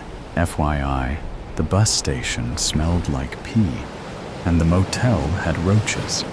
So maybe put your stalking budget toward better accommodations next time. Only, of course, if there is a next time. But I wouldn't get my hopes up if I were you. Also, if you're going to kill me, maybe don't warn me first. That's kind of, I don't know, sloppy. Anyway, I've got to go. I'm going on a hitchhiking date with a guy named Dave. He says he's got a van. Don't worry, I checked, and there's no candy. Best, Claire. And son, Dave has a record. 2 assaults. 1 missing person case. You're not as sharp as you think. Do you know how easy it would be for me to get to you? To pull you from that van before Dave even knows what's happening? The door's unlocked. Sleep tight. Very funny. Except you can't be outside because I'm writing this from the bathroom at a gas station. And I'm pretty sure the only person outside is the clerk on his smoke break. Unless you've taken up vaping? Mint flavored, I hope. But seriously, do you actually think this whole mysterious stalker act is working? Because from where I'm sitting, on a suspiciously sticky toilet seat, by the way, you owe me for that. You sound kind of desperate, following me across 3 states, tracking my every move, writing me these cryptic little notes like some kind of B-list Bond villain. Feels like a lot of effort for someone who insists they're the one in control. And if you know so much, if you've been watching me this whole time, tell me this. Why am I running? Seriously. Enlighten me. You should know why. Unless you don't, which would mean you're not half as smart as you think you are. I need to stop writing now, since someone's knocking on the stall door, and I don't feel like explaining why I've been loitering in the bathroom with a notepad. Best, Claire. You're running because you're scared, but not of me. The thing you're running from is already in the room with you. Turn around. Right there. I think you've got this whole dynamic twisted. You think I'm scared of you? Cute. You've been following me, sure. But have you noticed the trail of bodies in my wake? Dave made it exactly 27 miles before he swerved into a ditch. Poor guy. Guess he shouldn't have tried to pull that knife. The clerk at the gas station. You'll see his face on the news soon. Well, most of it. So yeah, maybe I'm running, but not from you. You're not hunting me. I'm hunting you. See you soon. Interesting. You always were a quick study. I underestimated you. My mistake. But you're wrong about one thing. I'm not hunting you anymore. I'm inviting you. There's a cabin in the woods, just outside the circus. Red door, broken window. I'll leave the door unlocked. If you're as brave as you think you are, come find me. Or maybe I'll find you first. By circus, you mean the festival extravaganza, right? Cute. I'll bring wine, and maybe a shovel. See you soon, Claire. Yeah, I knew you'd come. I saw you the second you stepped into the woods. That red jacket of yours stands out in the dark like a beacon. You really should have chosen something less noticeable, or maybe you wanted me to see you. Either way, you're here now. I left a present for you.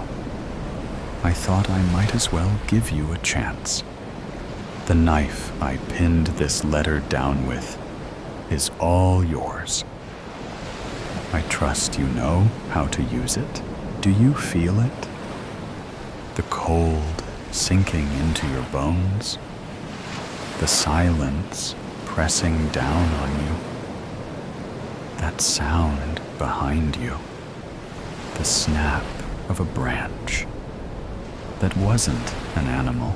You've been so clever up to this point, so slippery, so sharp. But even the smartest prey makes a mistake eventually, and you've just made yours. Don't bother running. I'm already behind you. Duh, you're right. I felt you the moment I crossed the tree line. I knew you were there. I could almost hear your breathing. Shallow, controlled, waiting. But you made a mistake, too. You let me get too close. I know it's rude, but I'm going to have to return you kind gift.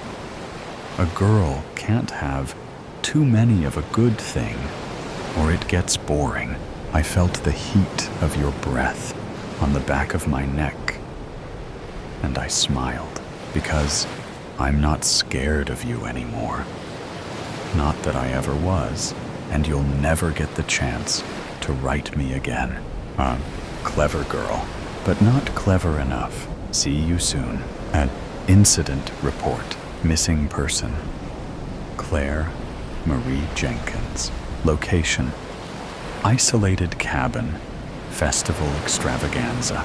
Details: the cabin was found empty upon arrival. Blood splatters were present, but no bodies recovered. Signs of struggle. One broken window. Unidentified footprints lead into the woods. No return tracks. A single sheet of paper was discovered, pinned to the cabin wall with a knife. It read, "Not yet. Claire is presently missing at time of report. Background checks show that she must have changed her identity. Or she didn't have any family, immediate or extended. Case remains open."